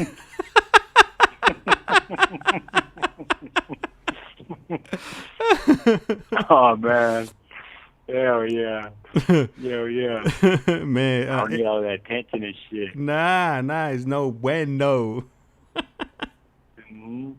That's so funny, man. That's crazy. That's the first time. I appreciate you playing that for me, man. Now I know. Yeah. Now I could catch it. Know what people were talking about when they call my name like that across the yard. I'm gonna have to clip that for you when he says Victor Fuentes. I'm gonna have to clip it and send it over to you. I'm gonna have to send it over to the tablet. I'm gonna do a 30-second clip. Exactly. Yep. Hell yeah. That is so funny, man. Man, that is so funny. You know what, Eric? I'm glad, man. Like laughing, man. I love laughing, and I'm glad I'm able to share that with you, and it helps you. It helps you laugh. Like how I mentioned. Big time. Yeah. How I mentioned to you that I was I did a little virtual tour around the strip the other day. Man. Oh yeah. Man, I'm gonna clip some of the videos for you too, so you could check him out. Cause I'm not sure if you know who Javier is, but man, that guy, man, he's always he always has me cracking up. We're over there. I'm walking around the strip, and he's like, there was like a mariachi band right there. And then he starts doing el grito mexicano, ahuya, wow, wow, wow, and he was doing all of that. That was happy, man. It was happy. Like we're walking on the strip, so the phone, instead of having the phone looking at me, app, the phones have two cameras on them, but on this app, it doesn't let you turn the camera on. You could only use the camera that's the front facing of the selfie camera, which is in front of the phone. Right. So I'm walking down the strip, and I have the phone turned around, so people that are coming, like walking towards me, they could see the screen and they could see this fool. So I'm walking, and this was like waving at people, but people are like they're looking away really quick, like avoiding eye contact. He's waving people down, like we went to Wahlburgers. It's a burger place that's owned by the Wahlberg brothers, which is one of them is Mark Wahlberg, and when we pulled up right there, oh wow, okay, we pulled up right there, and this vato, he saw me, he saw what I was doing, so he came, he saw me from far away. So when I got up to it, I was showing Javi, and that was like, hey, what's up, like telling Javi like what's up, you know. And then Javi was all happy. He was like, oh man, that guy knows what's up, you know. Oh my God, no way. Yeah, man. That is so freaking awesome. Man, we spent the whole time from the when the visiting starts, at 7, that we didn't finish till 8:30. And with the whole time we're just video visiting, we're just walking, and there was these vatos. I don't know if you know who Thunder from Down Under is, but it's these dudes that I don't know if I think they might be considered strippers, or male strippers, and there was two vatos that were taking pictures, because people they wear costumes and stuff, they'll be Mickey Mouse and Minnie Mouse and Sonic and Mario, and there's all kinds of people down there that wear costumes because they want people to take pictures with them, so then the people give them a donation or whatever, and and we were walking, and then there was those two vatos that had just finished taking some pictures, and I was like, hey fool, that fool was smiling at you, fool. And that fool was like, you're not right, fool, you ain't right, you ain't right. You didn't see him? I was looking at the phone the whole time. Yeah, he was like, nah, fool, you gotta, where the girls at? Where the girls at? Let me. Oh man, we got Joe calling back. Awesome, dude. I'm gonna pick it up. Hold on.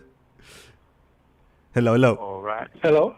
Joe. Okay. All right. Yeah, we're back on. We're still on. We're still on, man. I was sharing with him. I'm not sure if you got a chance to see the videos of me. I heard it. Oh, you heard it? So when I read his name, I was thinking, I heard that video out here, bro. Yeah. I don't know who showed it to me or who did what, but I seen it, and then when I was seeing him on the YouTube, I was like, who is that? I know that man. And then it all clicked in when I heard the live real quick right before I called in. I was like, hey, homie, send the cops, but don't send them all crazy and shit, Well, it's not an emergency like that, I was like, hold on, that's the homie. Oh my God. Yeah. Like, hey, homie, I need some help, but not like that. Keep it under wraps. Put no sirens on and shit. Yeah, you gotta keep you wake up the neighbors and stuff. Just take me to Memorial Hospital. Can't have my neighbors see some flashing lights, come over here and that's I'm in handcuffs. Hey, that's a no. You can't be calling man down. That's a no. You already know you gotta walk. You shake it off and walk it off on your own. No, we're just playing people. But the mind frame, when you're addicted to the lifestyle, the mind frame gets you sometimes, and you won't even know when to call for help. It won't even be nothing like that. But you'll still be like, nah, they ain't coming over here. I'm good. Walk around with a broken hip and shit. Like, I need a hip replacement. Yeah. Yeah. You ain't lying. Yeah, bro. It's so crazy. Yeah. Hey, so I know right now you hung up on us because there's duties or chores you got to do before. Yeah, duties. Yeah, duties that you're okay. Okay, you've been to the county, James, so and Eric knows. Yeah. When you go to the county, I don't know if you guys were ever put in cells that were not 2-man cells or even a 2-man cell. You have your duties as a man because you don't live in the place alone. You gotta keep the toilet clean, keep the floor clean. Do your bunk, roll up your bunk. We're military designed in California state prisons. We roll up the bunks and all that, right? So it's the same when you go to the transitional house. We don't have maids that work here and clean up after us, and you're in the house with so many men. So it's like being in jail. You got to be courteous of the other men, and everything has been running the way Esta it's been llamada running y su long. número de teléfono será controlada y grabada. Everything's been running the way it's been running long before you came, and it's going to be that way long after you leave. And you have to do your part while you're in there. You know, like right here, for example, and it's probably like this in all of them. You eat, and after you eat, you wash your dish. You know, you wash your cup, you wash whatever you're using, you put it to dry, you put it on the rack. If somebody sees it dry, they put it away. So it's like clockwork right here, you know. But as far as my duties in the house, those come at 10 o'clock. And 10 p.m. at night, that's my time. And some people have 6 in the morning, some people have 8 in the morning, some people have 12 in the afternoon. The rotation goes on and on and on. Mm-hmm.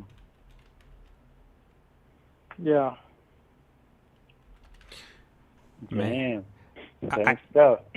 I used to hate that. I used to hate cleaning on the county, especially, and I never said it. I never said something that kind of disgusted me, and I don't think anybody ever figured it out. But in the dorms, like that little scrubbing pad, that little green scrubbing pad that they would use that same scrubbing pad on the toilet, and then they would go use it on the table. Oh no, I never been nowhere where we done that, and as I was fully invested in my life once upon a time, that would have been like, oh hell no, that dude gotta go. That dude is gone. Did you see what he just did? He's out. I don't care who's his best friend. I don't care nothing. He's gone. Matter of fact, we're having the best friend do that right now. Go get him. It was out. This ain't even a 39, bro. Keep going. That shit. Keep going on that, man. He needs to know what he did wrong. That one left me scratching my head. I was like, oh, hell nah. What? Oh, no, man. You know, let me just step to the side and mind my own business because I'm not trying to get myself into Le queda un restante de 60 segundos. But James, those were perfect examples. Remember when you were like, what? And those are perfect examples where I'll see something like that, and it would not be let go of. You know, I'd just run with it, and couldn't nobody say nothing because I was right. Even if they wanted to, that argument would be won by me. You know. Hey, I remember you were turning old Riverside County Jail into a YA number 2. A YA, yeah, bro. It was all that answer, you know. But that would have been a perfect example right there. Yeah, man. Yeah. I you know what? I wasn't, you know. And you can already hear the torica, James. You can already hear it, like, we eat on this table, and you gonna tell me that, you know, it's going downhill from there for that guy, you know? Yeah. You know, but you know what? I think more than one person would do it. Oh, I'm not, you know what? I don't know what the hell they were thinking, but once I saw that, I knew this place wasn't for me. It just... They thought they were clean. They thought they were like, hey, we're clean. Like, they thought they were clean, but... Shit, if I had been there, boy, they would have seen how dirty that was. I'd be like, no, that fool's gone, homie. I don't care what's going on. Yeah.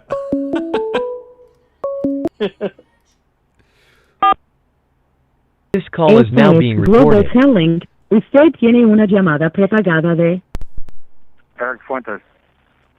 Un individuo encarcelado de la prisión estatal de Centinela, California. Esta llamada y su número de teléfono será controlada y grabada. You have a prepaid call. You will not be charged for this call. Para aceptar esta llamada, diga o oprima ahora el 5. Gracias por utilizar Global Tel Link. Hello, Eric. Yo. All right. Yeah. So we were still talking about that whole cleaning situation in Supermax. Yeah, that's man. You know what? You mentioned being in a 2-man cell or a 4-man cell. You know, fortunately for me, the only time that I ended up in a 6-man cell and a 4-man cell was the first time I hit county jail. After that, it was pretty much dorm living. But man, those cells were freaking dirty. I remember they used to have like towels, like or sheet covers, like piled up, and Freeway Freddy just, you know, coming out in the nighttime and running all over everything. Definitely not something that I miss.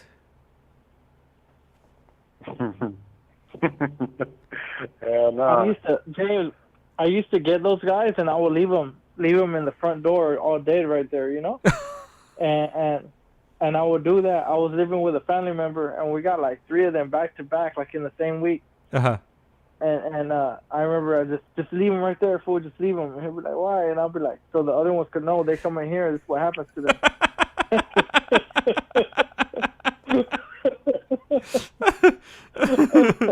And they stopped coming in, bro. They took three tries, and that's it. They learned the lesson, you know. They probably like my fallen soldier right here passed away right here. Let's keep pushing. They smell the carcasses right there, just decaying. Yeah. And there was one where we couldn't get him out of the he was in the laundry bag with all the food, right? He's trying to get some soup. And you know, you wake up at 2, 3 in the morning, and that little fool making all that noise, and you're sleepy, and your eyes are adjusting. I'm like, pull out the food, pull out, and we're getting the food out, and then we get the thing, and we're like, how do we get this food out? And my relative was like, throw it in the toilet, and I was like, oh yeah, he'll go out like that. You know? We just put the whole thing in the toilet. Poor little dude, he was like catching fish in the ocean. he lost it with the water. He couldn't win the water fight. Yeah. Yeah. Poor little mouse. Man, Eric. So, yeah. Anything that you want to share with our audience? Any thoughts or anything that you think would be beneficial to our audience or anybody listening? Because you know we have different people, you know, listening for different reasons.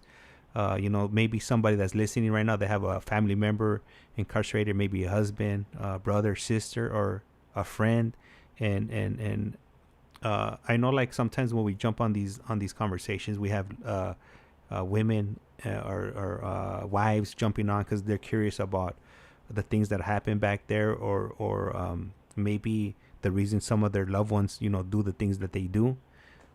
So do you think you could, you know, maybe a thought or something that you could share with anybody, just something that you think would be beneficial to somebody listening to maybe help somebody that's going or in a similar situation like you are?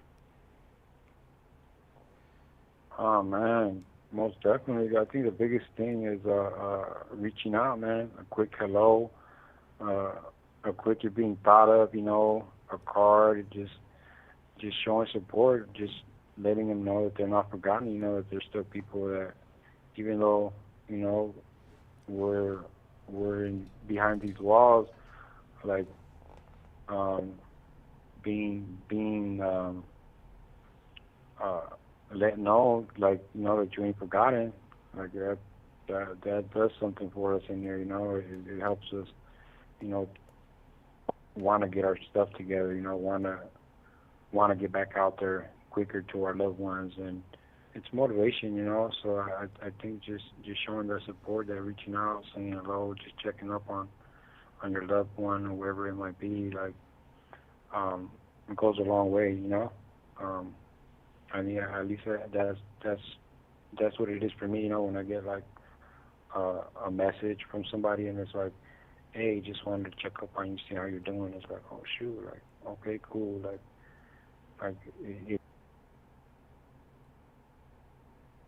I think it cut. Eric, if you could hear us, the phone cut off. Hopefully, it's not gonna start tripping. Yeah. Okay, you're back on. You're back on. Oh yeah, it's time to do this. It's time to do its baby back bullshit. Man. Oh man, yeah. But yeah, it goes a long way, you know. Just showing that support, that you know. I mean, the biggest thing is like, I think for us in here is to let us know like that somebody cares, because for a long time, I mean, for myself, I believed, you know, that nobody cared about me, you know, growing up and stuff like that. And it's like to have somebody there letting you know that they care. I mean, that's huge, you know. So I think that's the biggest thing that I would leave out there to the people that are listening. If they have somebody in here, is just letting your people know you care, you know, that you're there for them, and in whatever capacity that you can be there for them. Yeah. And I know you, Joe. I know you're big on sharing moments with Yeah. Yeah, I got something for them. I got a jewel. For anybody that has a family member in here. He's just he seems to be messing up a lot in your eyes, because in our eyes we're doing the right thing, and Right. sometimes people are lost, and we're living and we don't really realize Esta what's llamada going y on. su número de teléfono será controlada y grabada. Sometimes when we get busted, we're lost in here and we don't even know what's going on, and we think it's just our lives, and there's very few things that could change that. Like, there's not a lot. A girl can't do it. I don't care how strong the relationship is. A girl cannot do it. A wife cannot do it. But words can do it, because words matter and words are strong, right? And I'm going to give you something that I think can wake up the most callous motherfucker in jail.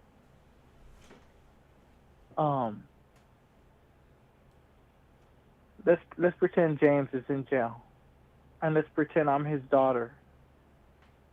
I'm his daughter, I'm his wife, I'm his mom, I'm his kid's sister. And what you could say whatever you want, but I would suggest you say something like, you know what, James? And let's pretend I'm the daughter. You know what, James? I wish you love me as much as you love your homeboys in there. And when you say something like that, or your homies, right? James is going to question himself, and he's going to be like, what's she talking about? I love you more than them. You're my daughter. But it's only moments like that that will make him think back, like, how the fuck did she say that? She has to know I love her more than all these fools. And then it'll start drawing down the line, or down the week, or down the month, like, damn, because it's going to hurt. It's going to hurt any man to hear his daughter or his mom say something like, I wish you loved me more than you love your homies in jail. Because the truth is, we don't love our homies in jail more than we love you. But we don't realize we're showing that through our actions. We don't realize that all the trouble we're getting in is putting you on the back burner. I didn't realize that, and I never knew that. And it took a long time to snap out of it. And when you say something like that to an individual, he might just question himself. And you can come up with your own different things. You don't got to say that word for word. But if you don't got enough to say, you could say that. Hit him with that. And it might be the pinnacle point for him when he changes and he's like, I'll never forget that, because it hurt so much. And I'm not saying you want to hurt him. But I'm saying sometimes you gotta wake people up. Sometimes you slap them. This is a verbal slap. This is a verbal slap. Like, wake up, dude. We all love you here. Knock that shit off. And that's what I give all the women out there for Mother's Day.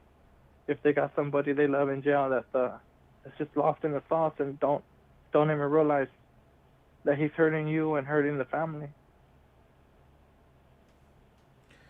That's definitely that'll definitely get somebody to question their life choices, because you're definitely right. I mean, a lot of people don't think about things like that. They think that they're doing the only thing they can do. Or they think, like, I never knew it was affecting my family, and years later, I will find out my mom was taking depression medicine. But that was for me. So we don't even know what we do to our family out there. Yeah. You know what? And right now that you say that, I want to share a moment with you that I had once when I was in camp, my first camp program, and I was set up to get a special visit when I was in camp, and those were super rare. I think it was called a special visit. And what it was they would allow your whole family to come visit you, your mom, sister, brother, kids, everybody could come see you, and it wouldn't be like on either Saturday or Sunday. It would be during the week, and I got approved for one, and I ended up getting it. I ended up getting it taken away because I did like something that was unheard of in camp. Me and this, look, just to paint a picture, like I was into graffiti. I was a tagger. Me and this other dude that was also a tagger, we ended up jumping a gang member. And we did it in the day room. The staff walked away. They kind of knew something was going on, but they decided to walk away, and it happened. And then they came after the fact. They knew something had happened because everybody was acting all weird and scattered around. But they chose not to do anything about it. And then a few days later, other kids were telling their parents what happened, and their parents were calling up the counselors or the probation officers, telling them, "Hey, like, what's up? Like this is going on. You guys didn't do anything about it. What kind of UPN operation are you running down there?" And I ended up going to the box or whatever the hell they called it back in the juvenile hall system, and I ended up getting yeah. They ended up taking away my special visit. And then when they called my mom to tell her about it, so the counselor told my mom, what had happened. And then, she, I got on the phone with my mom, and she told me something that I think about still to this day. And she told me, man, like you do bad on the street, and then you go to this place and you're still doing bad. Man, it makes me feel like nothing, like I'm nothing. And maybe at that point, at that point in time, when I heard it, it didn't hit me. But when I think about it now, I'm like, damn, like she's right. That wasn't cool. Like the stuff that I was doing, it was very unnecessary.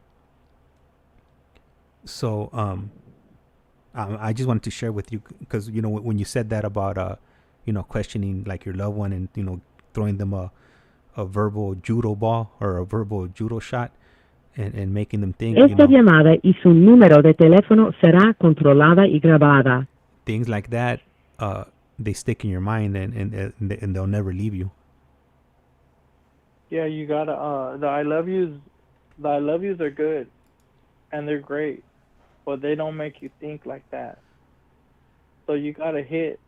Like if your loved one's messing up and you just want to come home and he's doing counterproductive of going home, you're gonna have to hit a heartstring. You're gonna have to hit him emotionally. And keep in mind, a lot of us, when we're lost, we don't have emotions. Le queda un restante de 60 segundos. So it takes something magical to wake you up. And I'm not saying you change over hearing one word, but when you wake up, that's key to change down the line. That's like the start. That's like a battery in a car. The car ain't got no battery, and it ain't gonna go nowhere. But once you bring the battery and hook it up, now it could start.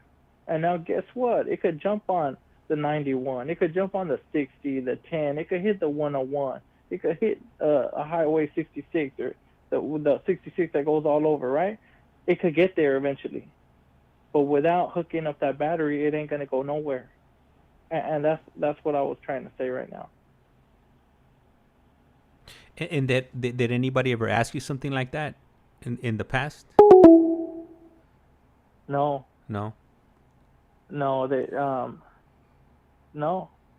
I mean, the one thing that everyone started saying was, like, you got to get home.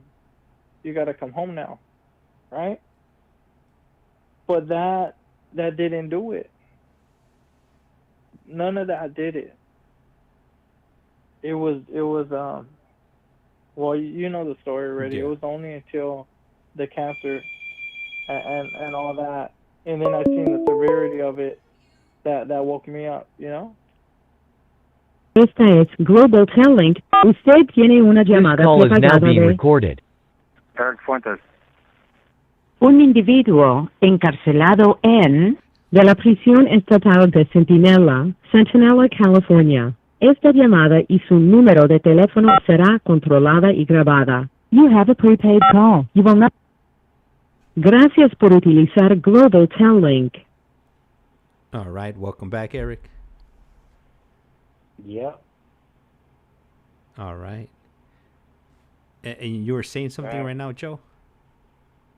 Yeah, I was saying that nothing woke me up, you know.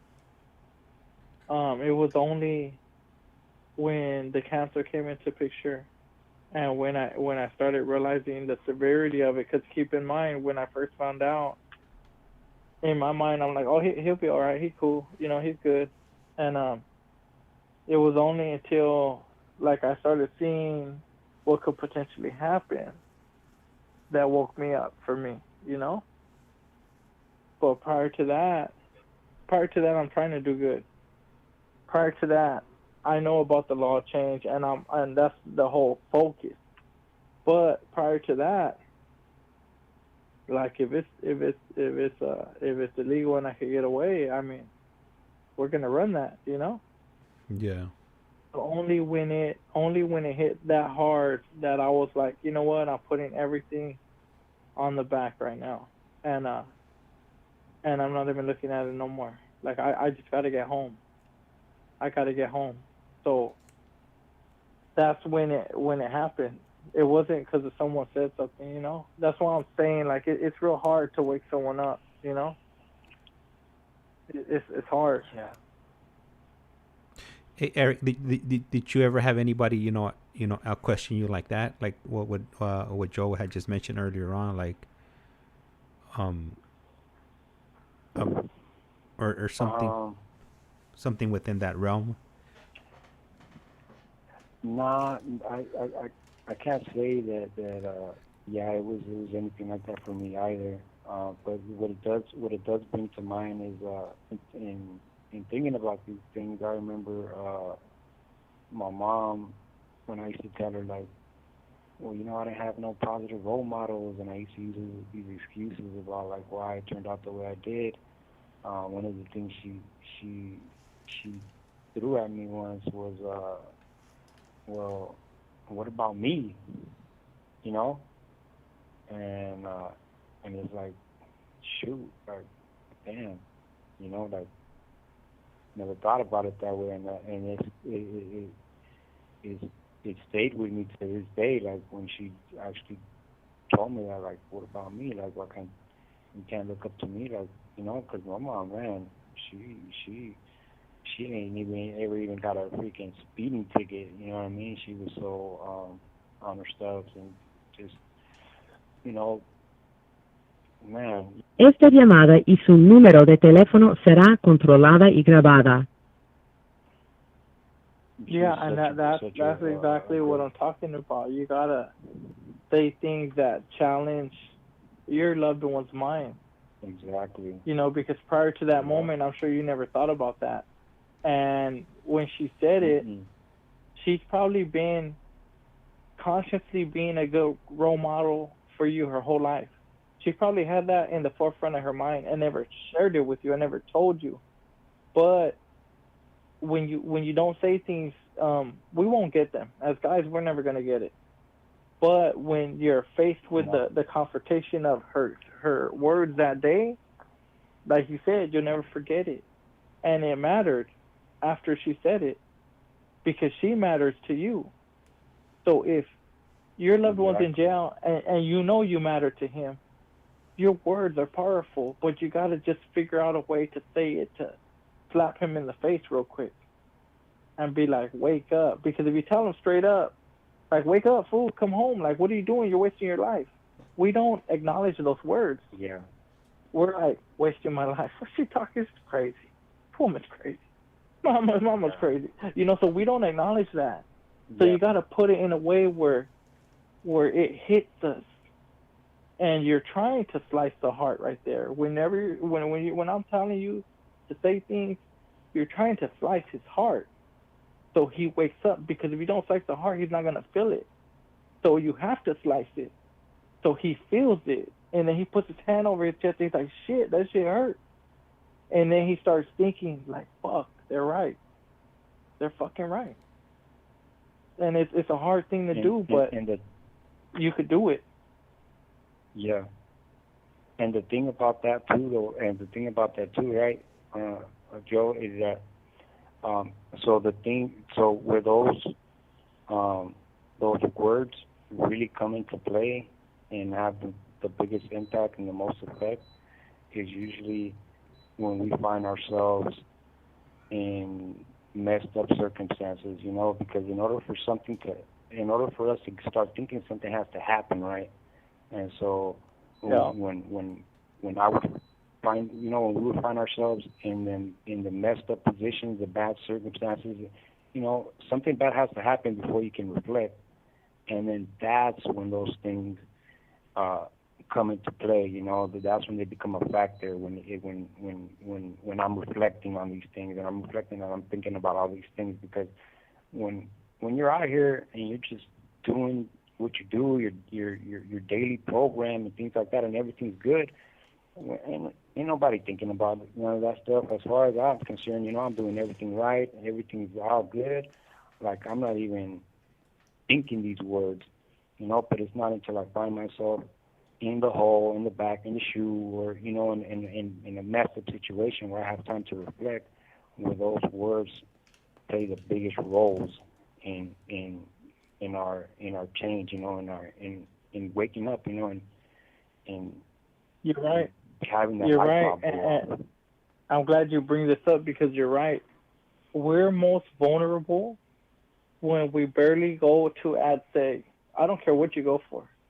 You're most vulnerable when you barely go to ad seg, because regardless of how you feel, like, I did a great job, you still think about it. Mm-hmm. Like, okay, you got to settle in. And then if it's the opposite, if it's like a wobbler, 50-50, good job, bad job, you're still thinking about it. And if you're in there and you didn't want to be in there, and you were trying to do good and you ended up in the back, you're very vulnerable, because you're already kicking yourself in the butt, like, fuck, I didn't want to be here. Yeah.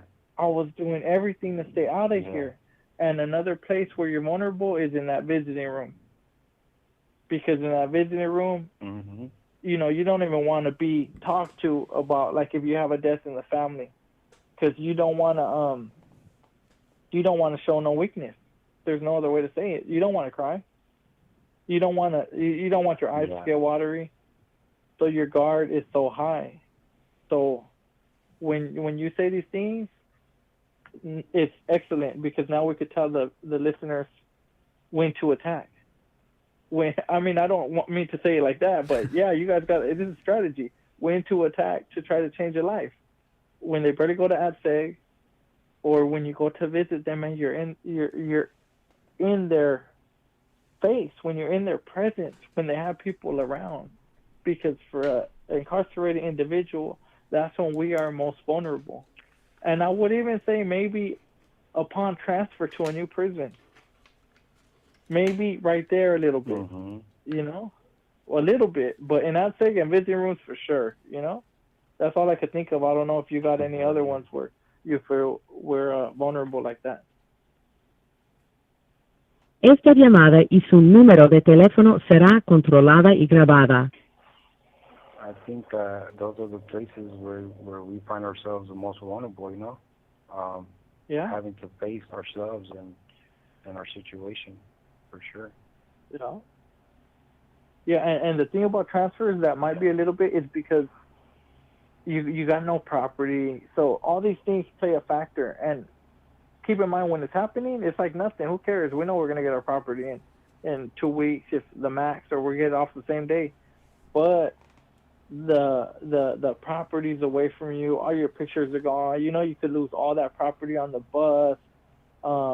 You know, they could leave it. They could lose it. You got to clean the new cell. You got to scrub this thing. You're tired. You're exhausted. Like, all these things are playing a factor. So it's not just a transfer from point A to point B. It's all the things that the viewers might not know that we go through when we're doing it. Smelling smells you don't want to smell because everybody hasn't took a shower, you know, like all those things. And if your transfer was 2 days, it's even worse. You're tired as hell. You know, all you want to do is go to sleep, and you can't because as a man in prison, you won't go to sleep without cleaning the cell. It just won't happen. So you'll be tired and you do all that, and that's what I'm saying. Exhaustion makes you vulnerable. It's like torture for Al-Qaeda. Put the light on. Don't let them sleep. Wake them up in an hour from now. It's like that's what you go through. No one's torturing us, but I'm just saying the same dynamics are there. So because those dynamics exist on a transfer, vulnerability exists. Yeah. Those are definitely some good points. And I'm writing them down so we could. Quick, go ahead. And on top of that too, it is a very good. It's a good timing too because it's also, you know, it could be looked at a fresh start as well. You know, you're going to a new place, you get to start anew. It's like, what are you gonna do now? You know, you're kind of getting like a clean slate to maybe do something different this time. And so those opportune times. Absolutely. I love having this conversation with you, Eric, because you're bringing up good points. And I'm gonna use an example. Everybody knows my story if you listen to my I don't know what to call them, videos, James. What do you call them? Your journey, your playlist, your playlist under the channel. Oh yeah, the playlist. So everybody knows my story, and everybody knows like when I said when I left Tehachapi, I was flaming hot, and I tried to get smarter, and then I hit Salinas, and then after Salinas, I think I'm smart now. But I was smart enough to know that when I hit New Delano, I want to turn invisible. And that's exactly, you know, it goes hand in hand with what Eric was saying right now. It's a new prison. It's a fresh start. My objective right there was to turn invisible. But another man's objective on a new prison might be invisible because he wants to do good. Maybe he's trying to change his life. Maybe this and that, and I'm not saying change his life like all the way. I'm just saying like change his life in a different way than he is living. But that's a perfect place to hit. And I mentioned it, but Eric gave it more light by saying what he said, because sometimes you do want a new start. Yeah.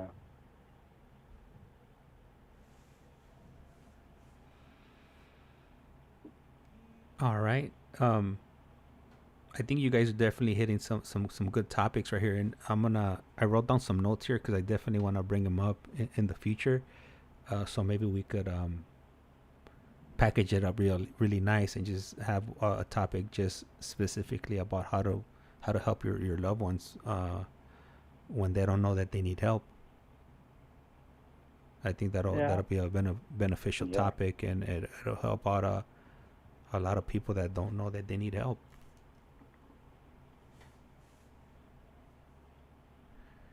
Most definitely. Yep. It's all about turning that new leaf, man.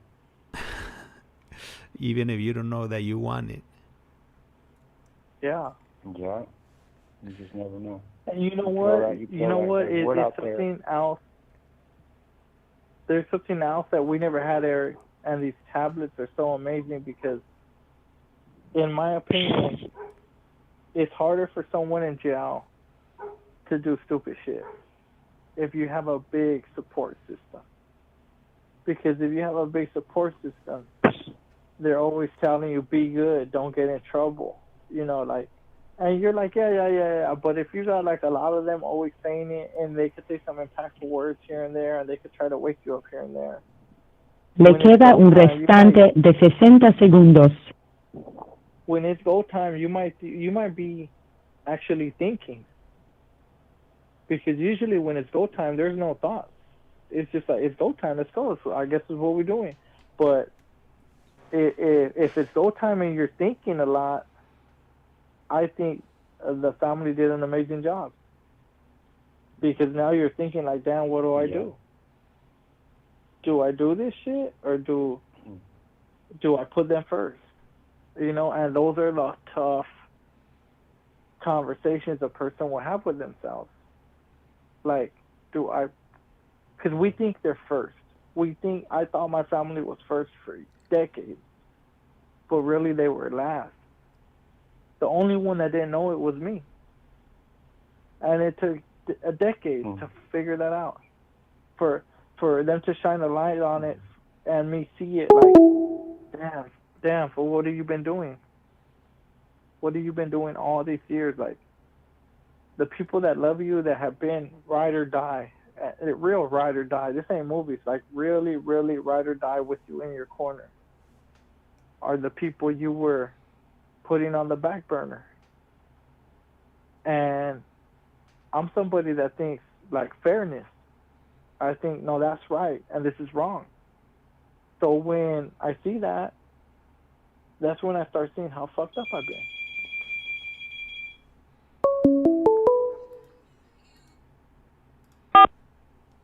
This call is now being recorded. Global Telling. Usted tiene una llamada prepagada de Eric Fuentes.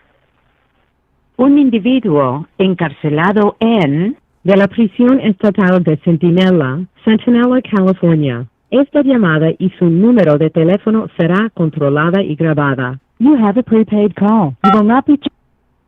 Gracias por utilizar Global Telling. Hello. Hey, James, I got a question. Yeah. Eric, you there? Yeah. Yeah.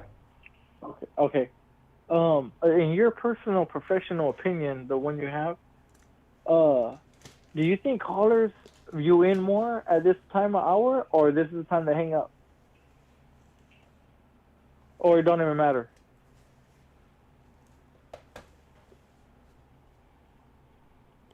I think it might have gone dark. It did?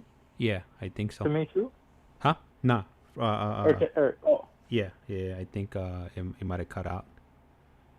Oh, man. Well, he'll call back right now. Oh, no. Oh, I thought, he was asking you a question, Eric. No. Oh, I was asking you a question. You're asking me? Asking you. Yeah, I was asking you, in your professional opinion, do you think this time of hour of the show, because I know the hobby had the late night shows and all that, right? Yeah. So in your type of, in your profession, is this when people start tuning out or tuning in, or it don't even matter? I think it varies on people's schedules, you know. So it just depends, you know. We like in the daytime when we do some in earlier on in the day, we catch some people before they go to work. Okay. Yeah, so it just varies. Like right now, we've had people coming in and out. So we stayed at about 10 people listening and whatnot. So I don't think that has a factor on it too, because you got to also remember that not everybody's in the United States, and if they are, they're in different time zones. You know, we might be having some people from they're in different time zones. Yeah. So imagine like shout out to 101 London on the track. Yeah, because right now in London, it's daytime in London right now, or in Australia. I don't think we ever had anybody from Australia come on the lives, but you know, from London, definitely we know we got Biddy K from London, you know, tapping in, you know, here and there. So it varies, you know. I don't think that has I don't think it has I don't think it affects us, you know, just because everybody, you know, is from different time zones. And I mean, if everybody was from California, shout out to the UK. Yeah. Okay. Yeah, so I don't think it does. Not only that, it possibly also gives us exposure for, you know, to people that normally wouldn't catch us on the daytime. You know what? Right. I got a comment on here today on one of the videos. I think it was your video, Joe. Let me see. Let me read it off to you if I could find it.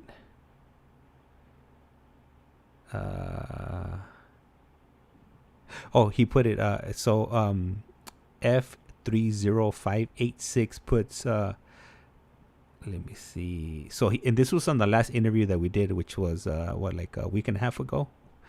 He puts. I feel his energy, his optimism, and his motivation to get things done.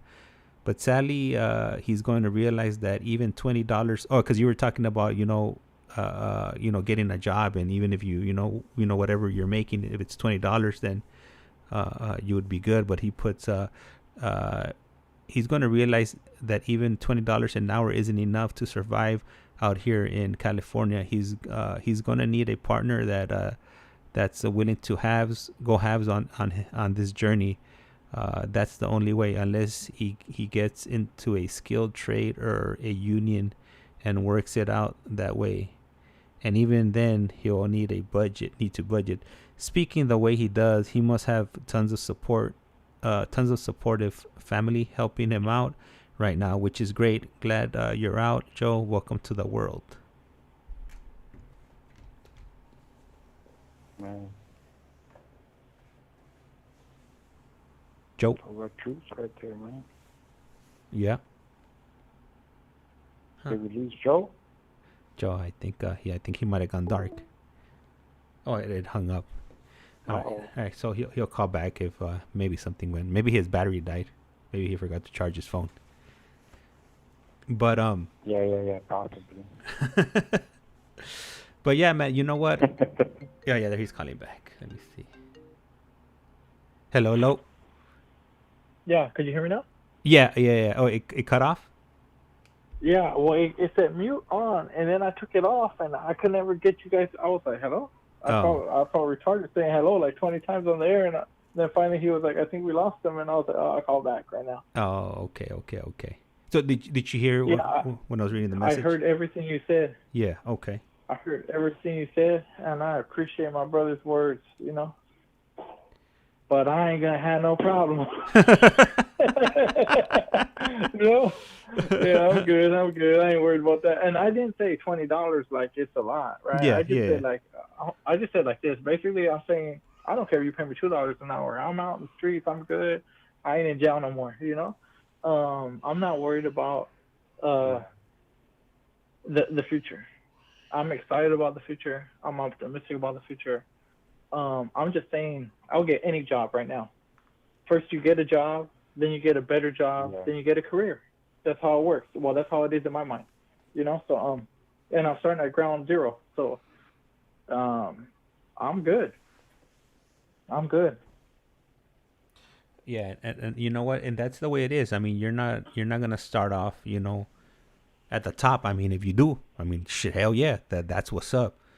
But you gotta start somewhere. You gotta start somewhere, and I think starting somewhere is better than feeling sorry for yourself and not doing anything for yourself. So, getting out there. Absolutely, James. And you know me better than the show knows me. You see the behind the scenes talks, and you see where my mind's at. And I've always been there, bro. And I've always people around me have always. Esta llamada y su número de teléfono será controlada y grabada. Hello? Yeah. Yeah. So I only know one speed, and that's the one I'm going to, And that's why I said too, like I've already went to talk to little kids, right? And I'm out so early, and I'm making reservations to go to juvenile hall. I'm making reservations to go back to prison, and I'm so early. Like this is not typical. Even when we all say it, it's not typical. And that's just one avenue. That's just one little road. I'm taking a million roads every day. My future walks down more paths than one. I just read one of the messages on here from Nando. He puts, I'm enjoying a tall can and a joint. Listening. Shout out, y'all. Yeah, that's what's up. I'm in the house. I can't do nothing. Shout out to you though. Yeah, and that's so Nando. He's one of the he's been coming in on the late night. There, we have a few listeners that come in. A few night owls, okay. Yeah. Nando's one of them. Also, there's a gentleman with the last name Martinez that also jumps on in the nighttime also. And Okay. we also got a KC fan _1, and Rosa's always, she's been jumping on too on the late night ones, and she writes hilarious. And she was referring to when we were listening to that phone call about of Victor Fuentes. Yeah. Mm-hmm. Yeah. Hey, that fool's turning more famous than Ronnie King, bro. that motherfucker getting around on the streets. I'll tell you that right now. Oh, hey, you know what? Hey, talking about being famous, I'm gonna share something with Eric right here. So, when Joe got out, I think he had only been out for like a day or two, and Esta llamada y su número de teléfono será controlada y grabada. he ran into somebody that recognized him. Well, it had been like within the first week that you were out, right, Joe? It was within days, right? I don't think it was day 2 because I remember day 2, but I think it was like on day 5 or day 6 or 7. One of those fresh ones right there. Mm-hmm. Have you ran into anybody else that recognized you off of one of the videos? Yeah. I ran into every now and then one will pop out and I'll be like, oh, what's up? But I'm used to it now. Just the first time surprised me, Yeah. Yeah, the first time I was like, what? Because Eric, he didn't know initially where he knew me from. He just, when they give you that look. Oh. And then he gave me that look. And then I'm like, what's up? And we shook hands. And he's like, man, I know you. And I just told him, like, what's up, fool? You been busted before? And he was like, yeah. And I was like, oh, you probably do know me. And then we started running through the prisons. And we got to a prison, and he was there. And I was like, oh, that's where it must be. And I go, when did you leave? And he was like, I live so and so date. And I was like, oh, I wasn't even there yet, bro. And then so we're still trying to figure it out. And then he's like, hey, fool, you're on Woo. And I'm like, oh, what's up, fool? And then it was all love, But he was like, oh, I knew you, fool. I knew you, Yeah. That's so yeah, funny. it was all pumped up together. Yeah. So it's Once you figured it out. Yeah, we figured it out. It was all from James. Yeah. And it's a trip because it information out here moves so quickly out here. So. Wow, I think it moves a lot quicker in prison. To be honest with you. Well, it's a smaller population in prison, so it's more concentrated. Yeah. But all of them move as one, Yeah. So do you have anything? Do you have any visits going on tomorrow, Eric? You got anything planned for tomorrow? No visits. Just some softball. Got a softball game tomorrow. The team I'm playing with right now. Oh, okay. So trying to go out there and get a W. I'm brushing my teeth right now. Oh, okay. All right. Yeah. Okay, we'll pick up some of the slack.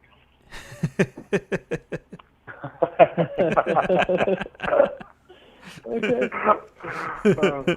That's right. Hey, Eric, so he's a multitasker over there. He got it under control. Mm-hmm. Yeah, man. You know what I mean? Well, got the for the audience too, since he's talking about brushing his teeth, for the audience, when you're in jail, we don't brush our teeth in the sink. I mean, you put water under the toothbrush or water on the toothbrush from the sink. But what I'm saying is you don't spit in the sink, your toothpaste. As awkward as that sounds, you spit in the toilet because your cellmate, remember, being courteous, respectful, cordial, your cellmate has to wash his face in that sink. And it's one cell and it holds 2 people, so we never spit in the sink. If anybody ever spit in that sink, they will probably be greeted with a fist in their face or that would be the light greet, because it's like it will be taken as total disrespect. Like, oh, this fool's gonna spit now. Okay, I got something for him. So when Eric's brushing his teeth, he's gonna spit all that stuff in the toilet. Just thought I'd share that. It's a fun fact. Hey, Eric, I know you're single cell right now. Are you spitting in the sink or in the toilet? Oh man, that's it. It's ingrained in you. He's taking it to the grave. He's taking it to the grave. Yeah. No one will ever know. Yeah. That's right. Stick to your guns, bro. You gotta stick to the program. I stick to the program. I just, use the toilet. Just have it, yeah. Use the toilet and just have it. Mando. Well, I'm gonna let you know something, bro. When you come out here, you're gonna spin the sink. Okay, so get ready to shake it off. So that's some prison mañana. We shouldn't have had that from the gate, but we do. Man, that feels weird. That sounds weird. Yeah, you're gonna shake that off, and all that washing your socks and boxers in the shower with you. You're gonna shake that off too, bro. They got washing machines out here. Okay. Le queda un restante de 60 segundos. Man, what you gotta tell the fellas, because I'm independent, so I'd like to do everything on my own, right? But what you're gonna have to tell the fellas is, when they wash their pants, you flip them inside out. Little things like that. Oh, yeah. Those are the things we don't know. Mm-hmm. Oh yeah. I was up on that one. Okay, well, I might have refreshed you because I was up on it too. But when I got out here, all that stuff forgot you, and then they remind you, and you're like, oh yeah. So it's just minor things, and you're gonna have to get used to an app, like a bus app. Yeah. Google. Yeah, the little things, but it's all easy, bro.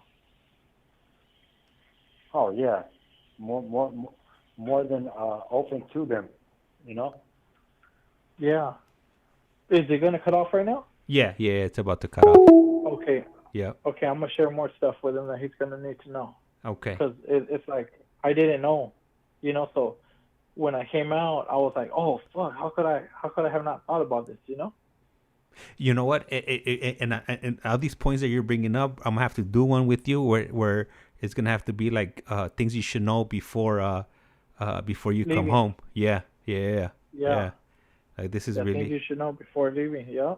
Yeah. Get ready for to turn your world upside down, and get reprogrammed.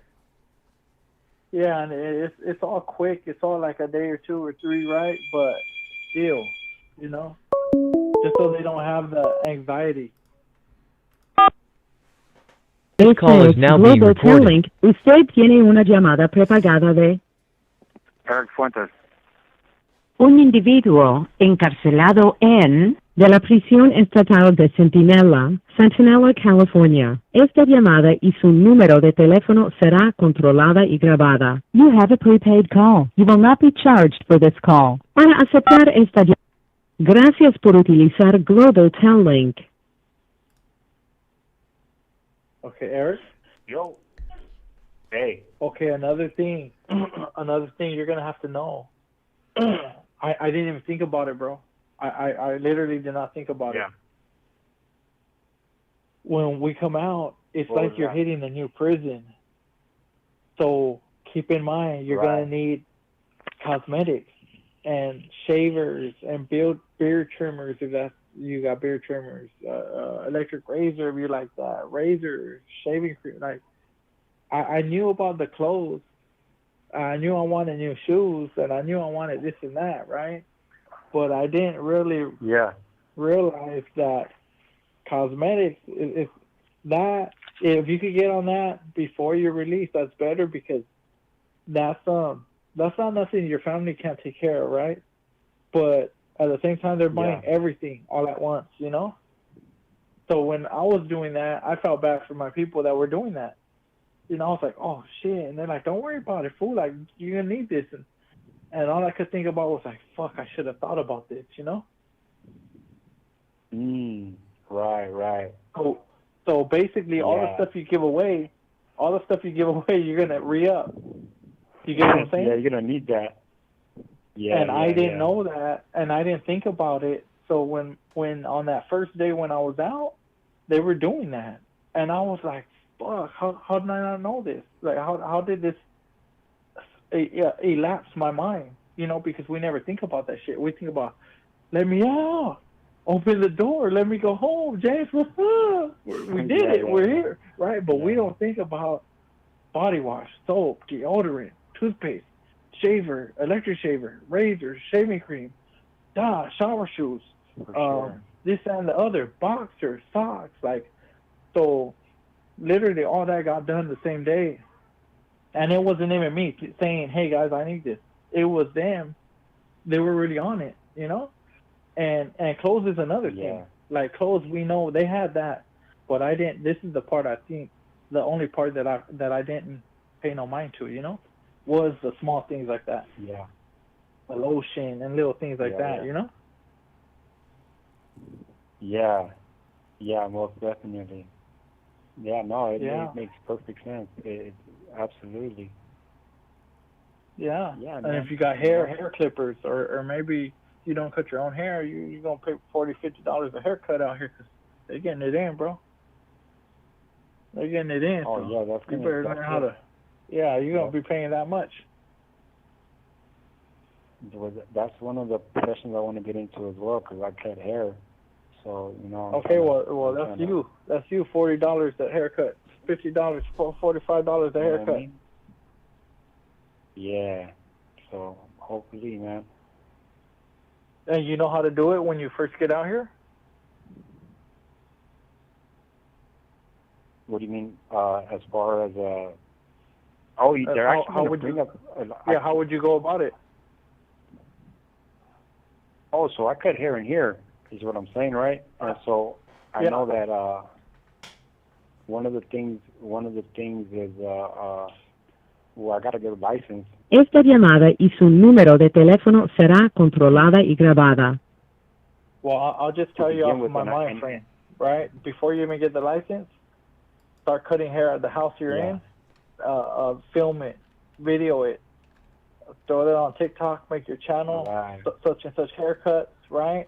And every haircut you do, film it and put it up there, right? So you start building clientele and self-promote. Like, this cost you $40 at the store. I just got out. What up? $30 a haircut, $25 a haircut. Like, so that way you get a fan base. Get what I'm saying? You don't gotta wait traditional and go someplace and cut hair. Like, start freelancing it off the bat. You know? Yeah. That's a great idea. Yeah, exactly. Just like that, you know. So, and I heard they're gonna bring the barber program over here now too. They're talking about it. So I'm trying to look into that as well. Mm-hmm. Yeah, I'm just telling you, don't wait for them to pass you the ball. You go out and take it to the hole. Absolutely. Yeah. Yeah. That's definitely that would definitely be a great opportunity because if they offer the program right, you'll get licensed right before you step out of so you'll be ahead of the game. I think he will. Yeah. Ahead of the game. Hit the ground running. Exactly, that's what I'm talking about. Hit the ground running. I'll let you cut my hair one time. Yeah. You cut my hair one time, boy. You're gonna have 100,000 followers, bro. That's it. The first one's free. Yeah. They'll be like, oh, damn, who's Joe's barber? ERICK Fuentes. And then we'll play the video. Right after. And don't bring out the flashing lights. You know what I mean? Yeah. Bring cash. I don't do credit and shit. IOUs. Bring the soap box. Now you're fucking up. Bro. Let me tell you what you're trying to bring. You're trying to, we accept EBT. Double up. Dale. Get your food on, homie. Mm-hmm. Yeah. Oh, yeah. Man. Yeah. So, I know I know we've been on for a while now. I think we're gonna be we've been on for 2.5 hours. So I think after this call is done, we'll go ahead and wrap it up. But hey, ERICK, I definitely want to bring you back. I think I got a call scheduled tomorrow with David and Jesse. If you guys want to call in, and maybe I could set it up where we could all be on the line at the same time. We're gonna burn your wires out, bro. I'm a short circuit over here. We're gonna be having the P line, the 2024 P line in effect. Like, damn. Yeah. Yeah, I think I could pull it off. I'm fairly confident. Okay. Yeah. We're gonna break the internet. People are gonna be calling over there complaining to the warden, like, what's going on? You guys are like having a freaking party line in Centinela. What kind of UPN operation are you guys running down there? Yeah, especially with Joe on the line, banging, we're gonna break the internet. As long as they take one thing out of the show and it does something positive, that's all we can ask for, you know? Yeah. This show might save more lives than all of them, just because we said you gotta snap someone out of it, you know? Yeah, and there's only one way to do it is by having these conversations and and putting it out there. Yeah, because yes, sir. I mean, it's hard, bro, to wake up, and I think it's so hard because nobody looks at it like an addiction. Because if you're just behavior-wise, we just look at it like I'm a fuck up, like if you're a homie, you don't even look at it like you're a fuck up. I'm a homie. I'm a homie. What you want from me? You know, it's nothing wrong, right? And that's not the case. There's hurting your family wrong, you know. So we're lost in a life that we don't even realize is wrong, and it's hard to wake up from that. That's all I'm saying.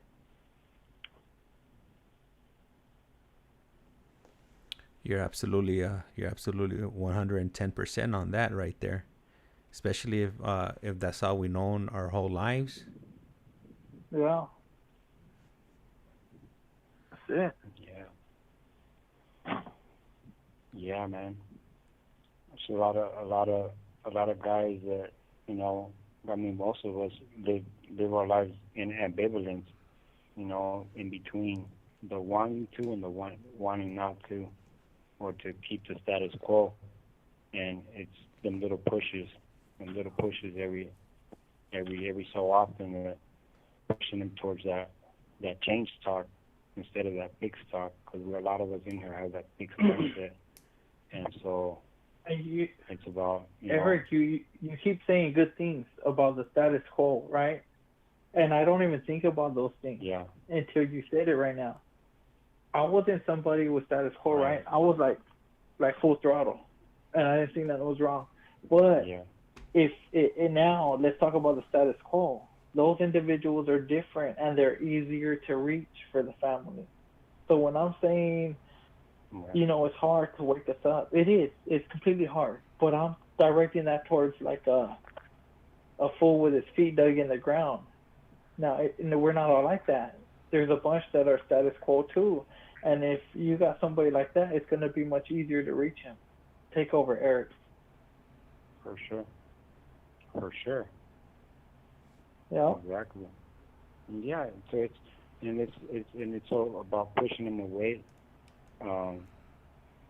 from that status quo, you know, from that remaining complacent, you know, just accepting it. But, you know, that encouragement, man, them words, like you say, you know, they go a long way. Yeah. The support, to show that support. Yeah, exactly. So, yeah. Yeah, because we're all different. And I met some little kids that are amazing. They'll be like 22, 23, and I'll be like, you guys got it so young, so early. And I wouldn't even know how. But again, we're all different. So when I'm meeting them, I'm giving them so much credit, but I'm not even thinking about what you just said right now, the status quo. So maybe they were individuals like that, and it was easier for them to realize, like, what is what, you know? Like big picture, clear picture. Exactly. Yeah. Broaden their horizons. All right, guys. So we're down to about 12 minutes. Do you guys want to go ahead and give out any shout outs so like that nobody's missed? Yeah, shout out to F0698, the homie that had the advice for me. I don't know his number, but I know it starts with an F. I remember that. All right. Yep. And shout out to all the listeners from me. Thank you so much for your support. You're listening in, tuning in, man. It's very much appreciated, and and as always, my baby, I love you. Always goes out to her, first and foremost. Love you, baby. Hopefully, you're still up, and I'll call you right now. And shout out to Tocayo, Iceman. Everybody that tuned in. The homie with the blunt, and the tall can. Nando. I don't know his name, that's why I said that, Nando, yeah. Esta llamada y su número de teléfono será controlada y grabada. I want to give a shout out. I want to give a shout out to Victor Fuentes from Compton, for that for the 911 call. Okay, that's what's up. Oh man, that's good. Hell yeah. Yeah. Mm-hmm. And and everybody that's supporting, El Iceman, the Fish Layer SoCal, for sending over those ends over here. Absolutely. And I'm gonna make sure that Eric Fuentes has that on his books ASAP, sooner than soon. But yeah, I highly appreciate it. Thank you so much, man. Once again. Hell yeah. And we should be hearing. Thank you, Joe. Hey, you're welcome, bro. I was honored to be part of this and jump on with you, Le queda un restante de 60 segundos. Bam! Hit us with the 60-second mark. Man. I enjoyed this time with you guys today. Truly, very much appreciated. Thank you so much, man. And keep doing your thing, Joe. Yeah, I will. Yeah. I will, it, bro. And just to let you know, we always feel like we got to do stuff like that for you guys that are still in there. Our job isn't complete yet. Absolutely. Yeah. All right. So, like I say around here, life's like a candle. Once you blow it out. Lights out. Lights out. And with that, okay. We're out. Buenas noches. Buenas noches. That's crazy talk. I'm gonna hang up, boy. You're scaring me. All right, Joe, man. Hey, thank you, Joe, for for calling in. Really appreciate it. Hopefully, you had a good laugh or two, and I really appreciate your point of view that you brought to the chat today and to the live stream. Okay, no problem, bro. And just heads up, are you working tomorrow or no in the morning? Nah, I'm off. I'll be off. Okay, well, you better cook your wife some breakfast and give it to her. Beat her out of bed. That way she's surprised with your cooking, Nah, shit. I got to run over to Costco. I got to go pick up half a dozen roses, a chocolate cake, and some chocolate-covered strawberries. Okay, that's what I'm talking about. Just keep it saucy tomorrow morning, bro, because she deserves that, Shit, I'm gonna be right there I'm gonna be at Costco right before they open. I gotta get the nice fresh ones before they start running low. And for those of you that don't know, that's the hookup right there. That's where you need to go to get them red roses. Yeah, my boy, you gotta hook us all over the place on saving money. We're gonna make another app. A coupon app. You're gonna be the leader. Hey, you know what? You know how I sent you that deal the other day about the tablets? Yeah. Shit, I snatched up 3 of them. Damn, what kind of tablets are they? They're Samsung. They're Samsung A9. They're Samsung A9s. So okay. The deal is this. Look, so you add You open up a line with Metro, okay, and Metro's month to month. There is no contract, and it's $30. Okay. It's $30. Okay, you're just paying $30 to become a Metro customer. Once you pay those $30, that'll enable you to get the free tablet. So the tablet's free. All you have to do is pay for the first month, which is $20. So for the first tablet, you'll be out $50. All right, and there is no contract because Metro, like I said again, it's month to month. All right. So after you get the first one and you activate it, you can order another one for another $20. Okay. So if you order 2 tablets, you'll be up to $70. All right. And if you did like me, you end up with 3 tablets for $90. And you get 1 month of service. How much do the tablets cost? Well, tablets, like if you probably buy, these are probably about maybe like $200, $200 tablets. So okay. I'm interested. Yeah, man. I'll give you the rundown tomorrow, and shit, I got one. I don't need them, but I buy them because my daughter, when we're out and about, she likes to play her games on the tablet. So I'm like, shit, these are like if she breaks them, I'm not tripping. I paid like $20. It's nothing like crazy. Opposed to like if I take the iPad, she drops it or she loses it, that I'm gonna be hurting about because you at least gonna be paying $300 for iPad. So and then the cool thing too is that they have internet. It comes with a you could put a SIM card into it and you can have service anywhere you go. Which makes it a lot more lovely. It's like its own hot box, huh? Yeah, it's on Wi-Fi. No, it's not on Wi-Fi. It has its own data plan if you want to use it like that. Okay. Yeah.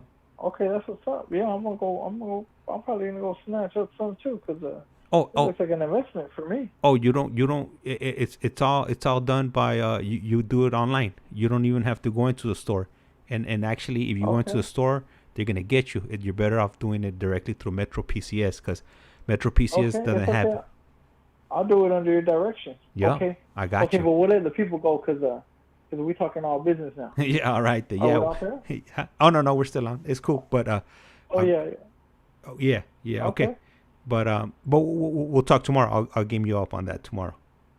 Okay, they all like, look at them. Look at them scheming over there, trying to make an extra $1. Okay. Nah, I didn't cut it because just in case somebody was. If somebody was interested, I'll drop the link. I'll drop a link so they could read up on it. Oh no, we can continue talking. We'll shed light on them too. Yeah.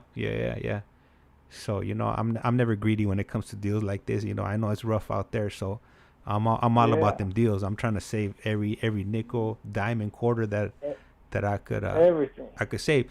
Like recently, like this last week that just passed, I had to renew my my insurance for the car. Yeah. And I gotta pay insurance for 3 cars. So for 3 cars full coverage, right now it's running about $2,300 for 6 months. I normally like to pay up. I hate paying like every month, so I rather just pay it 6 months up, straight up. So and it's been a constant thing. Like maybe over the last 2 or 3 years, it's been going up like $300-400 every year. So I was like, man, this year I was like, man, this is ridiculous. So. I was with, I'm not sure. I think I was with Geico. So I was like, let me check what Progressive is offering. So I jumped online, did their like online tool, man, and I was able to save about $600.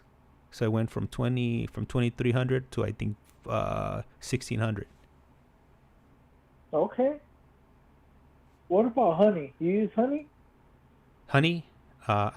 Yeah. We have some, but I normally don't buy that stuff. It's my wife, the one that picks that stuff up. No, honey on the internet. Honey, nah. You don't use honey? Nah. Share, which I have no idea what you're speaking about. I think honey. I think I'm saying it right. Google it right now so we can share this with the audience. Let me see. I think honey is like a major coupon saver, like Granny Goose or something. Oh, let me check it out. Let me see. Okay. Honey. Check honey real quick. It might be a browser. It might be a website. I know I wrote it in my internet section when I paroled in my phone book. Oh, okay. So I think it's honey coupon. So I get it's. Honey coupon. There you go. You're in the right track. Okay. Yeah, I found it. And Granny Goose or Granny Saver or Granny something. Yeah. Right there with honey. Okay. Yeah. I see. I'm gonna have to add this to my bookmarks. Check it out. Normally, where I find out my deals at, I go to this website called slickdeals.net. And normally they have all kinds of different kinds of promotions and stuff.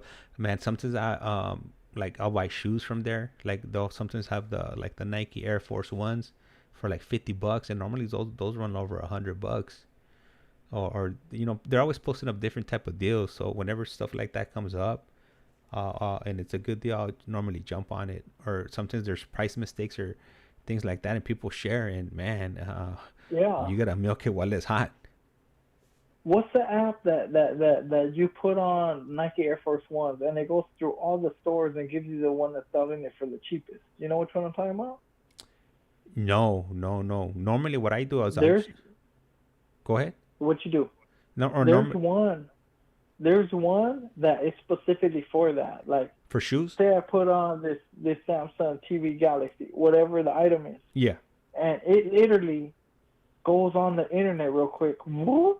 It's Alexa, it's Siri, it's whatever it does, and then it comes back with the cheapest place selling that same item against all the other places on the internet that sell it. Oh, okay, so that's like a price comparison.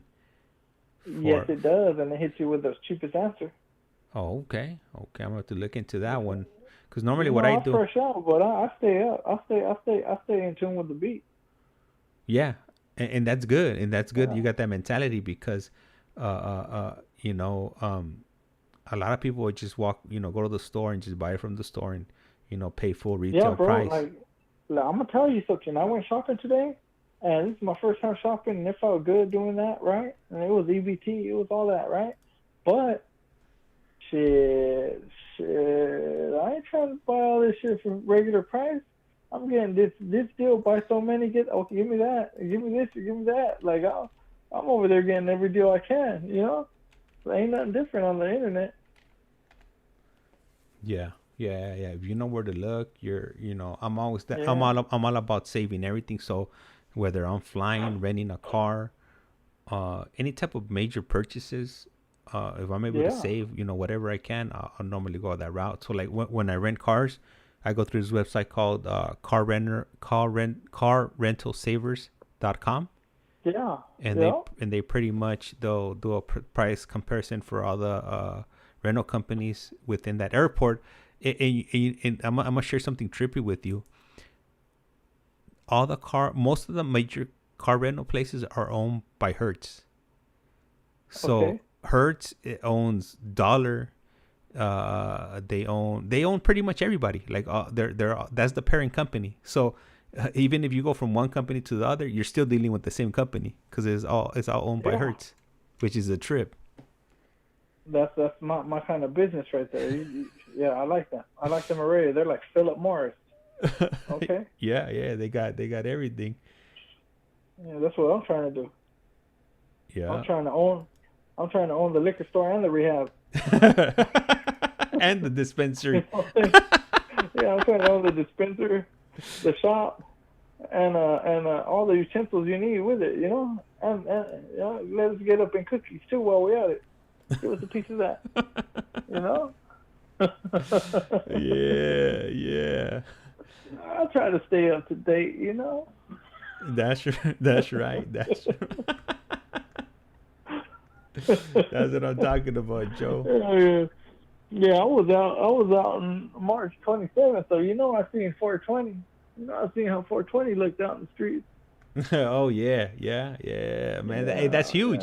That's huge out there. Like they be pushing it like it's a holiday now.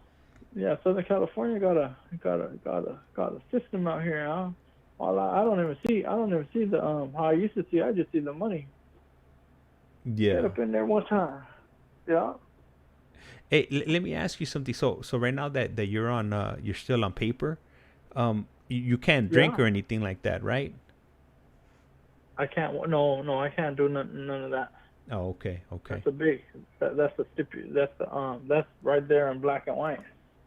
Matter of fact, they test me for that all the time. Oh, really? Yeah, they do. Wow. That's part of the release agreement, so to speak. Yeah. Yeah, they make sure they put all that in black and white. Those are the things you have to go through. But I mean, it's small fries. We'll get past this, But it's definitely in there. And they know it's legal, but they know, like, no, not for you. It ain't. You're just on parole. Yeah, and I think it's not not drinking. It's probably in the best interest of Yeah, me any, too. because it changes, like I know for me it does, it changes the person that I am. um Well, I think for us, I think they have great merit for it, right? Because we have to write about it and we have to list all these things, right? And we're saying that that's a trigger, you know? And even if you don't say it's a trigger, it could potentially lead to a trigger, you know? So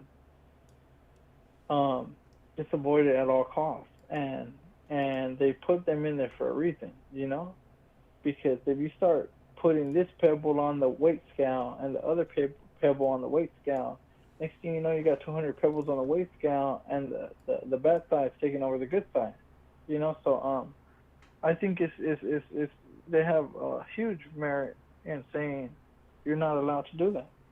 At least while you're on parole, you will not drink nothing, you will not smoke nothing, because we don't want to see you back in jail, you know.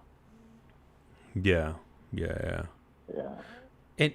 And before you went in, did you used to drink?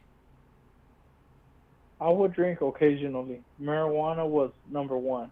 So if there's no marijuana, if there was no weed, I'm talking like I'm bored. I'm talking like I'm in bored marijuana. If there was no, you got to change the lingo, you know. Yeah. So if there was no weed, there's no bud, right? I wouldn't be drinking right there. So bud was the everyday, all day. Now drinking wasn't. Drinking was only like, oh, we're over here drinking, or we're over there, or we're at that club, right? So it's not like drinking alcohol didn't do nothing for me. Smoking the weed did everything for me. So I wasn't an alcoholic. I wasn't a drinker like that. I was just a butthead. Yeah. You know what? I was never like growing up. That was never really my cup of tea. I didn't start drinking until my maybe like my mid-20s. Yeah. Yeah, and then I'm picky with food. I was picky with everything. I was picky with girls, so nothing changed. I was picky with clothes, shoes. Nothing changed. I was picky with liquor too. So I was that young homie that was like, nah, I don't drink beer. The fuck is that? This shit tastes like shit. Like, I need my Tangerine and orange juice. I need this shit to have flavor, you know. So yeah, and people will underestimate that Tangerine. Tangerine OJ because when you drink it, it tastes just like orange juice. You'll pound a cup, 2, 3, like nothing. And if your ass is sitting on that bed, God bless you when you stand up, because you're gonna feel it when you stand up. Your head gonna start spinning. You think you got it under control, and that woof. Boy, look at the boy swerving right there, you know. So I always liked harder drinks, but tasteful, you know. Yeah, you know what? Right now that you mentioned Tanqueray, what we used to like to drink was Adios. Man, those Adioses, they'll creep up on you. They taste nothing. You taste nothing but the sugar, and bam! Next thing you know, you're the man. You lit. Yep. Yeah. or you know, or even if you walk out the room, like, you know, you're in the house, you're in the Momo, you're in the apartment, you're wherever you're at. But when you walk out and that cold air hits you, you're like, what the fuck happened? Okay, like that's how I used to be. Like sometimes I'll feel fine, and like I'll stand up, and then it's all hit. Or I'm fine, I stand up, I'm fine, and then you walk out and the cold air hits you, and I'll just be like, whoa. Yeah. Okay. Yeah. Fun Yeah, times. sometimes you don't know how much you have. Yeah. It'll wake you up real quick. Shit, I don't even know how I made it home. Yeah. You got an embarrassing drinking story, James? Oh man, I got all kinds, man. It's just me and you, bro. The audience cut them loose a long time ago.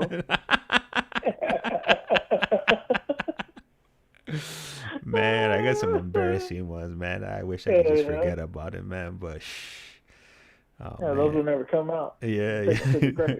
Straight up. You know, I got this one. It's funny. I think it was man, I want to say like 2008. And I was up at my homie's pad right there. We were in La Puente, and and we went over to a friend's house to drink. Yeah. And man, I never did good with like vodka or Jose Cuervo, and we were just mixing all kinds of stuff. It was just all bad. It was all bad.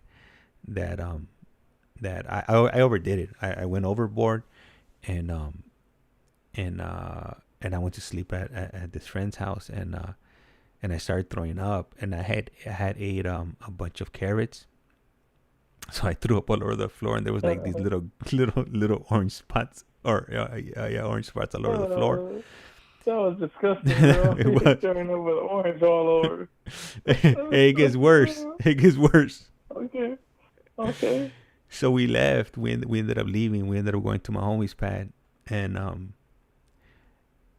mind you, I blacked out again. So I woke up a few hours later. I'm like, where the fuck am I? I mean, it's pitch dark, black. I couldn't see anything. I couldn't see in front of me, but I was sitting down, and I was like, where am I? Like, I was freaking sitting in the toilet. Yeah. And then I finally find the damn switch to turn on the light, and then I realized there's no toilet paper.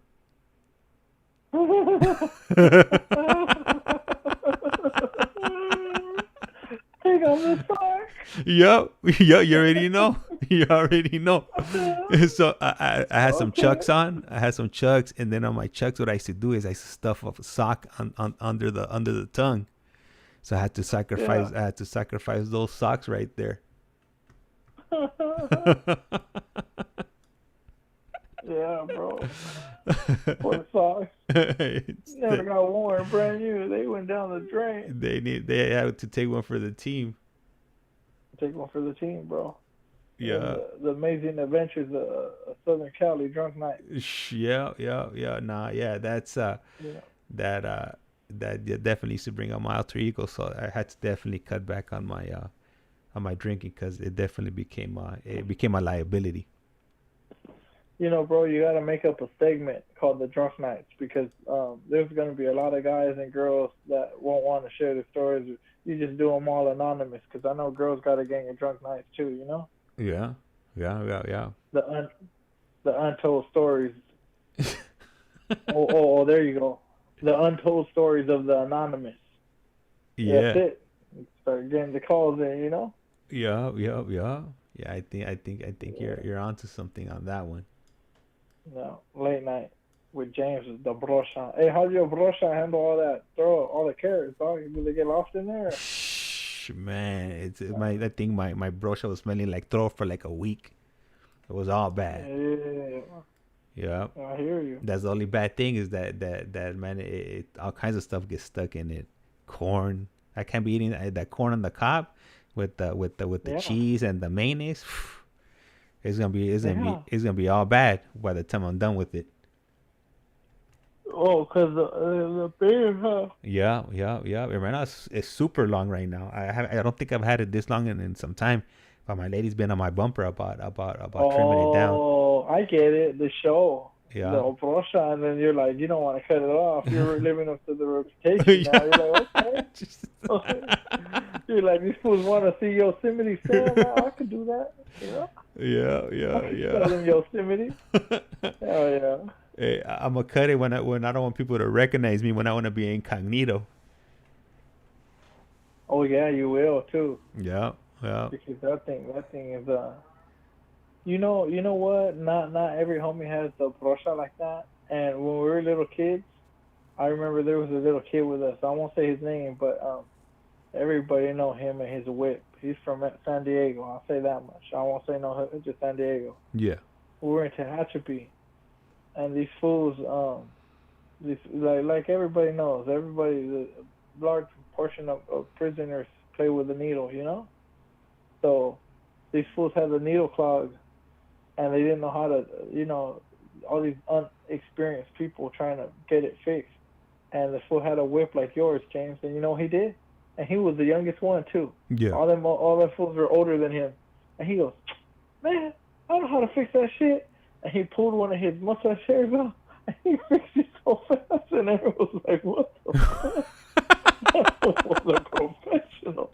That was a 19-year-old professional right there. And I was like, because I didn't used to use, but I was like, damn, fool, high five, that motherfucking shit. You shot that right now. So that's something I'll never forget. That was the homie MacGyver right there. Yeah, when all else fails, you just pluck a hair out of that beard. It's so nice and thick, and it'll fix everything. Yeah. That's a trip. Crazy, huh? I haven't done that one yet, but shit, I never knew that one, huh? I'm gonna have to add that to my book of tricks.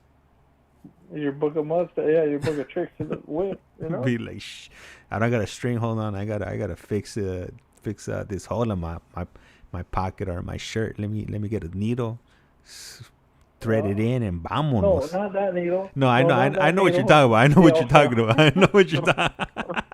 But I don't use that type of needle, so I gotta be able to use it in a way that I would. Hey, and do you know how to tell if gold's gold?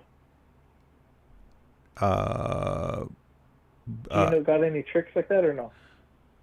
I don't know. Is there one with fire? Is one? Yes. That's what I was getting to. There's one with fire, and I guess you whip out one of your brocha hairs, right? And lay it on the gold. And when you burn it with a lighter, if it's gold, I don't think the flame passes the gold. The gold will hold that fire away from it. Okay, yeah. What a trip, huh? Yeah. It'll take all the heat. That's in your tool book too, or what the brocha could do. You take real gold or not, you know? That's why I gave you that one. Hold up. You trying to send me gold on the street? All right, hold on. Let me see. I don't got a gold tester, but I do got my mustache and I do have a lighter. So let's see what you're working with right here. Okay, you doing it right now? Nah, I'm not. I got no gold. I don't wear jewelry. Oh, okay. My bad. I thought you were doing it on air. I was like, that's right. Yeah, nah. That thing. There's the audience, though. First thing I would have to... The audience, they're already done with us. Fool. There ain't nobody listening. No. They're like, get out of here. We still got 3 people in here. Oh, that's what's up. They're hanging on. 3 people. Or maybe they might have just came across the stream by accident.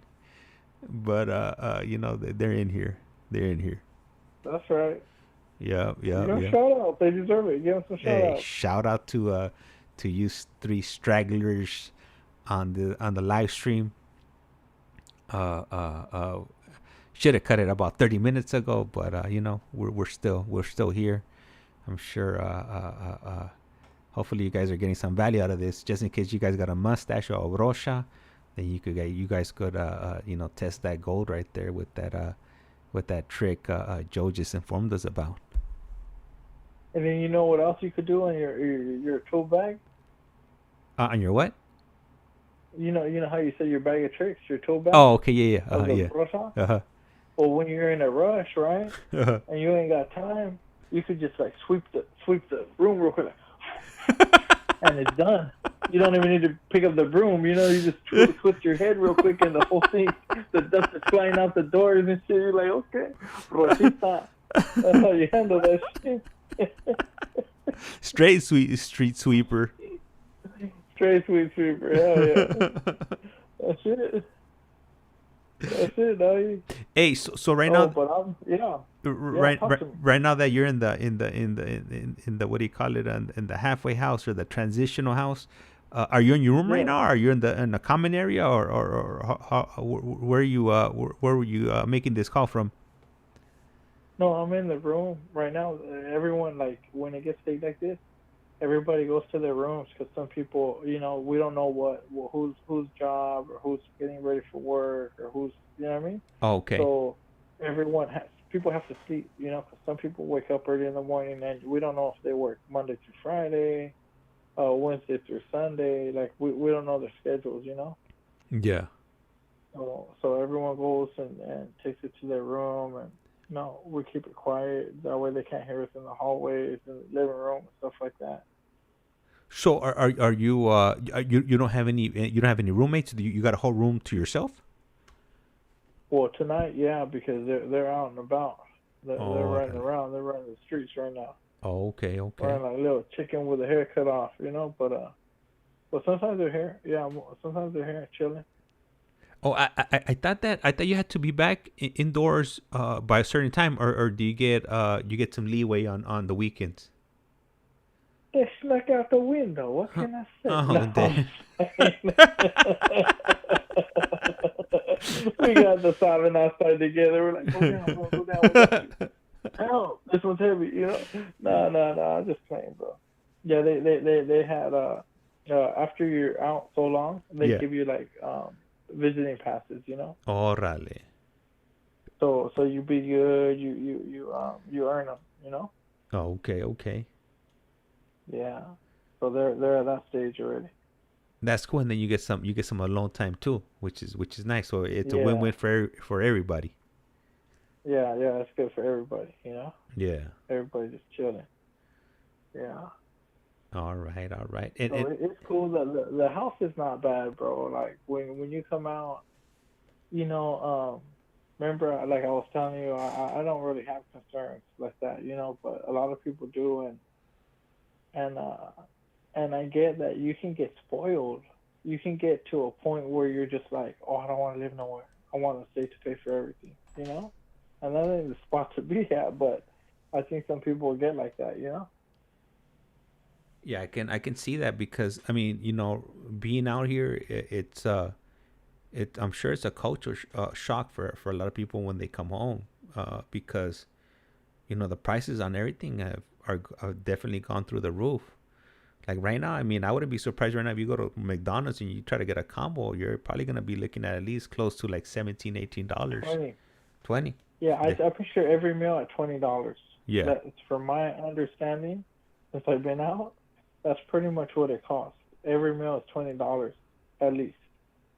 Now they can go up, but they can't really go down. But I've been finding stuff out, James.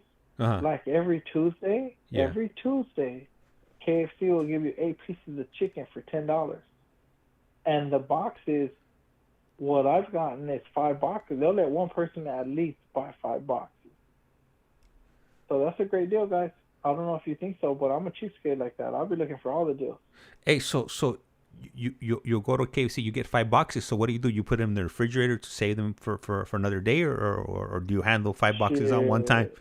Hell no, we handle 5 boxes. Like, so if I'm getting 5 boxes, there's people eating. You know, okay. Like everybody, give me your $10. Give me your $10. You know. Yeah. Ain't nothing changed. You know the game, James. Yeah. Give me your $10. I'll bring you some chickens.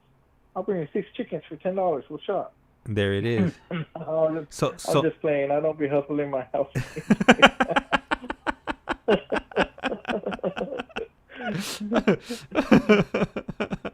You know this shit's expensive. Give me $10. Nah, it is. $10 for 5 people. End up with 2 buckets myself. No, I don't be doing that. I'm just saying that's a prism. Hey, but you know what? Right now that you're talking about that, do you have like all the apps for like all the restaurants? You know, there's like the McDonald's app, and then I know other restaurants have apps too, but I'm not familiar with other restaurants because but for McDonald's, I got one app. Okay. I got one app. Now, yeah. I want you to go to the App Store and Google it real quick. That way you can share with the audience because they might be tripping out. Okay. As an incarcerated individual, like all we do is we're like, okay, we need this, we need that, we need that. Now the transitional houses won't share this; they don't even know about it. But there's an app called Food to Go. I think it's Food with a 2 Go. So let me see if I said the app right. Let me see. So food, the number 2 Go. So I'm typing it on Android. Okay. It's a blue icon, right? Okay, what's it say right there? It says food to go. Let me see here. It says data safety. Oh no, that's not it. Let me see. About this app. Hold on. So it says click and collect. Browse the menu, order, and pay before entering the restaurant. You'll be notified when your order is ready to grab and go from pickup point, therefore avoiding the queues. Oh, man, that ain't it. No? That ain't it. Okay. There's another one. I don't know if it's full to go, because I just deleted it. I was like, man, I ain't dealing with this shit. But they gave it to me out here, right? And it's like, you know how the donut shop, right before they're going to throw the donuts away? Oh. You know how they can't save donuts? Yeah. So this app literally tells you, donut store, over here, 4 hours till throwaway time. So you can pull up, and half the time they just give you the stuff for free. So grocery stores work like that too, that I did not know. But this app exposes everybody. So it's like, if you want to shop for something you want to eat that night, because keep in mind it's getting expired, so that's why they're going to get rid of it, or you buy it for dirt cheap or they give it to you. Yeah. But if you want to cook tonight, you feel like this and that, you go to that app, and you're like, I'm going to make the food tonight. Let me buy it. Go to Ralph's. Let me ask them about this. Boom. Yeah, okay, cool. Boom. So you're getting it for dirt cheap or free. Half the time they tell you, just take it. It's all good. But the app lets you know it. So when you mob up to the store, you just show them the app, and you're like, yeah, I know you guys are going to do. It's like, yeah. You see what I'm saying? Yeah. So you save bucks like crazy right there on that app. But in my mind, I was like, I got it. And then I was like, you know what? I ain't dealing with this app like that. Yeah, some tough. For some people, it is, though. Some tough competition out there, because, the struggle is real. Yeah, the struggle is real. Real in the field. Yeah. Yeah, so there is all kinds of information we share with each other. One teaches another, you know what I mean? Each one teach one type situation. Yeah. That's what I like to do. So Pablo, teach each other. That's how we grow and evolve, Yeah, so that's why sometimes you'll get like some random text messages from me with like deals and stuff. And I appreciate them all. Yeah. And I do that because you be coming in with the gems. Yeah, I try. I spend a lot of time browsing the internet and looking for stuff, and if I think it's something that would benefit somebody, then I typically share it. And I want everybody to come up on the same deals I'm getting. Hell yeah, break the bank. Yeah. That's what we gotta do. These corporate banks, they got money for days. Yeah, they got an endless supply of everything. Dinero. Yeah. Dinero, like J-Lo says. Yeah. Yeah. Hey, Joe. So you know what? I'm gonna go ahead and I'm gonna cut the stream for real this time, and I'm gonna go take it down. But because I'm supposed to leave you right now. You got me feeling drunk. Yeah, I can hear it already. You're yawning over here. It's starting to hit me over here too. Okay, let's do it. Get out this place. Let's blow this joint. All right. So, hey, really appreciate you guys for hanging in there with us. On this Sunday morning already, Mother's Day. And Mother's Day. You 3 after hours on my phone. No, I'm just playing.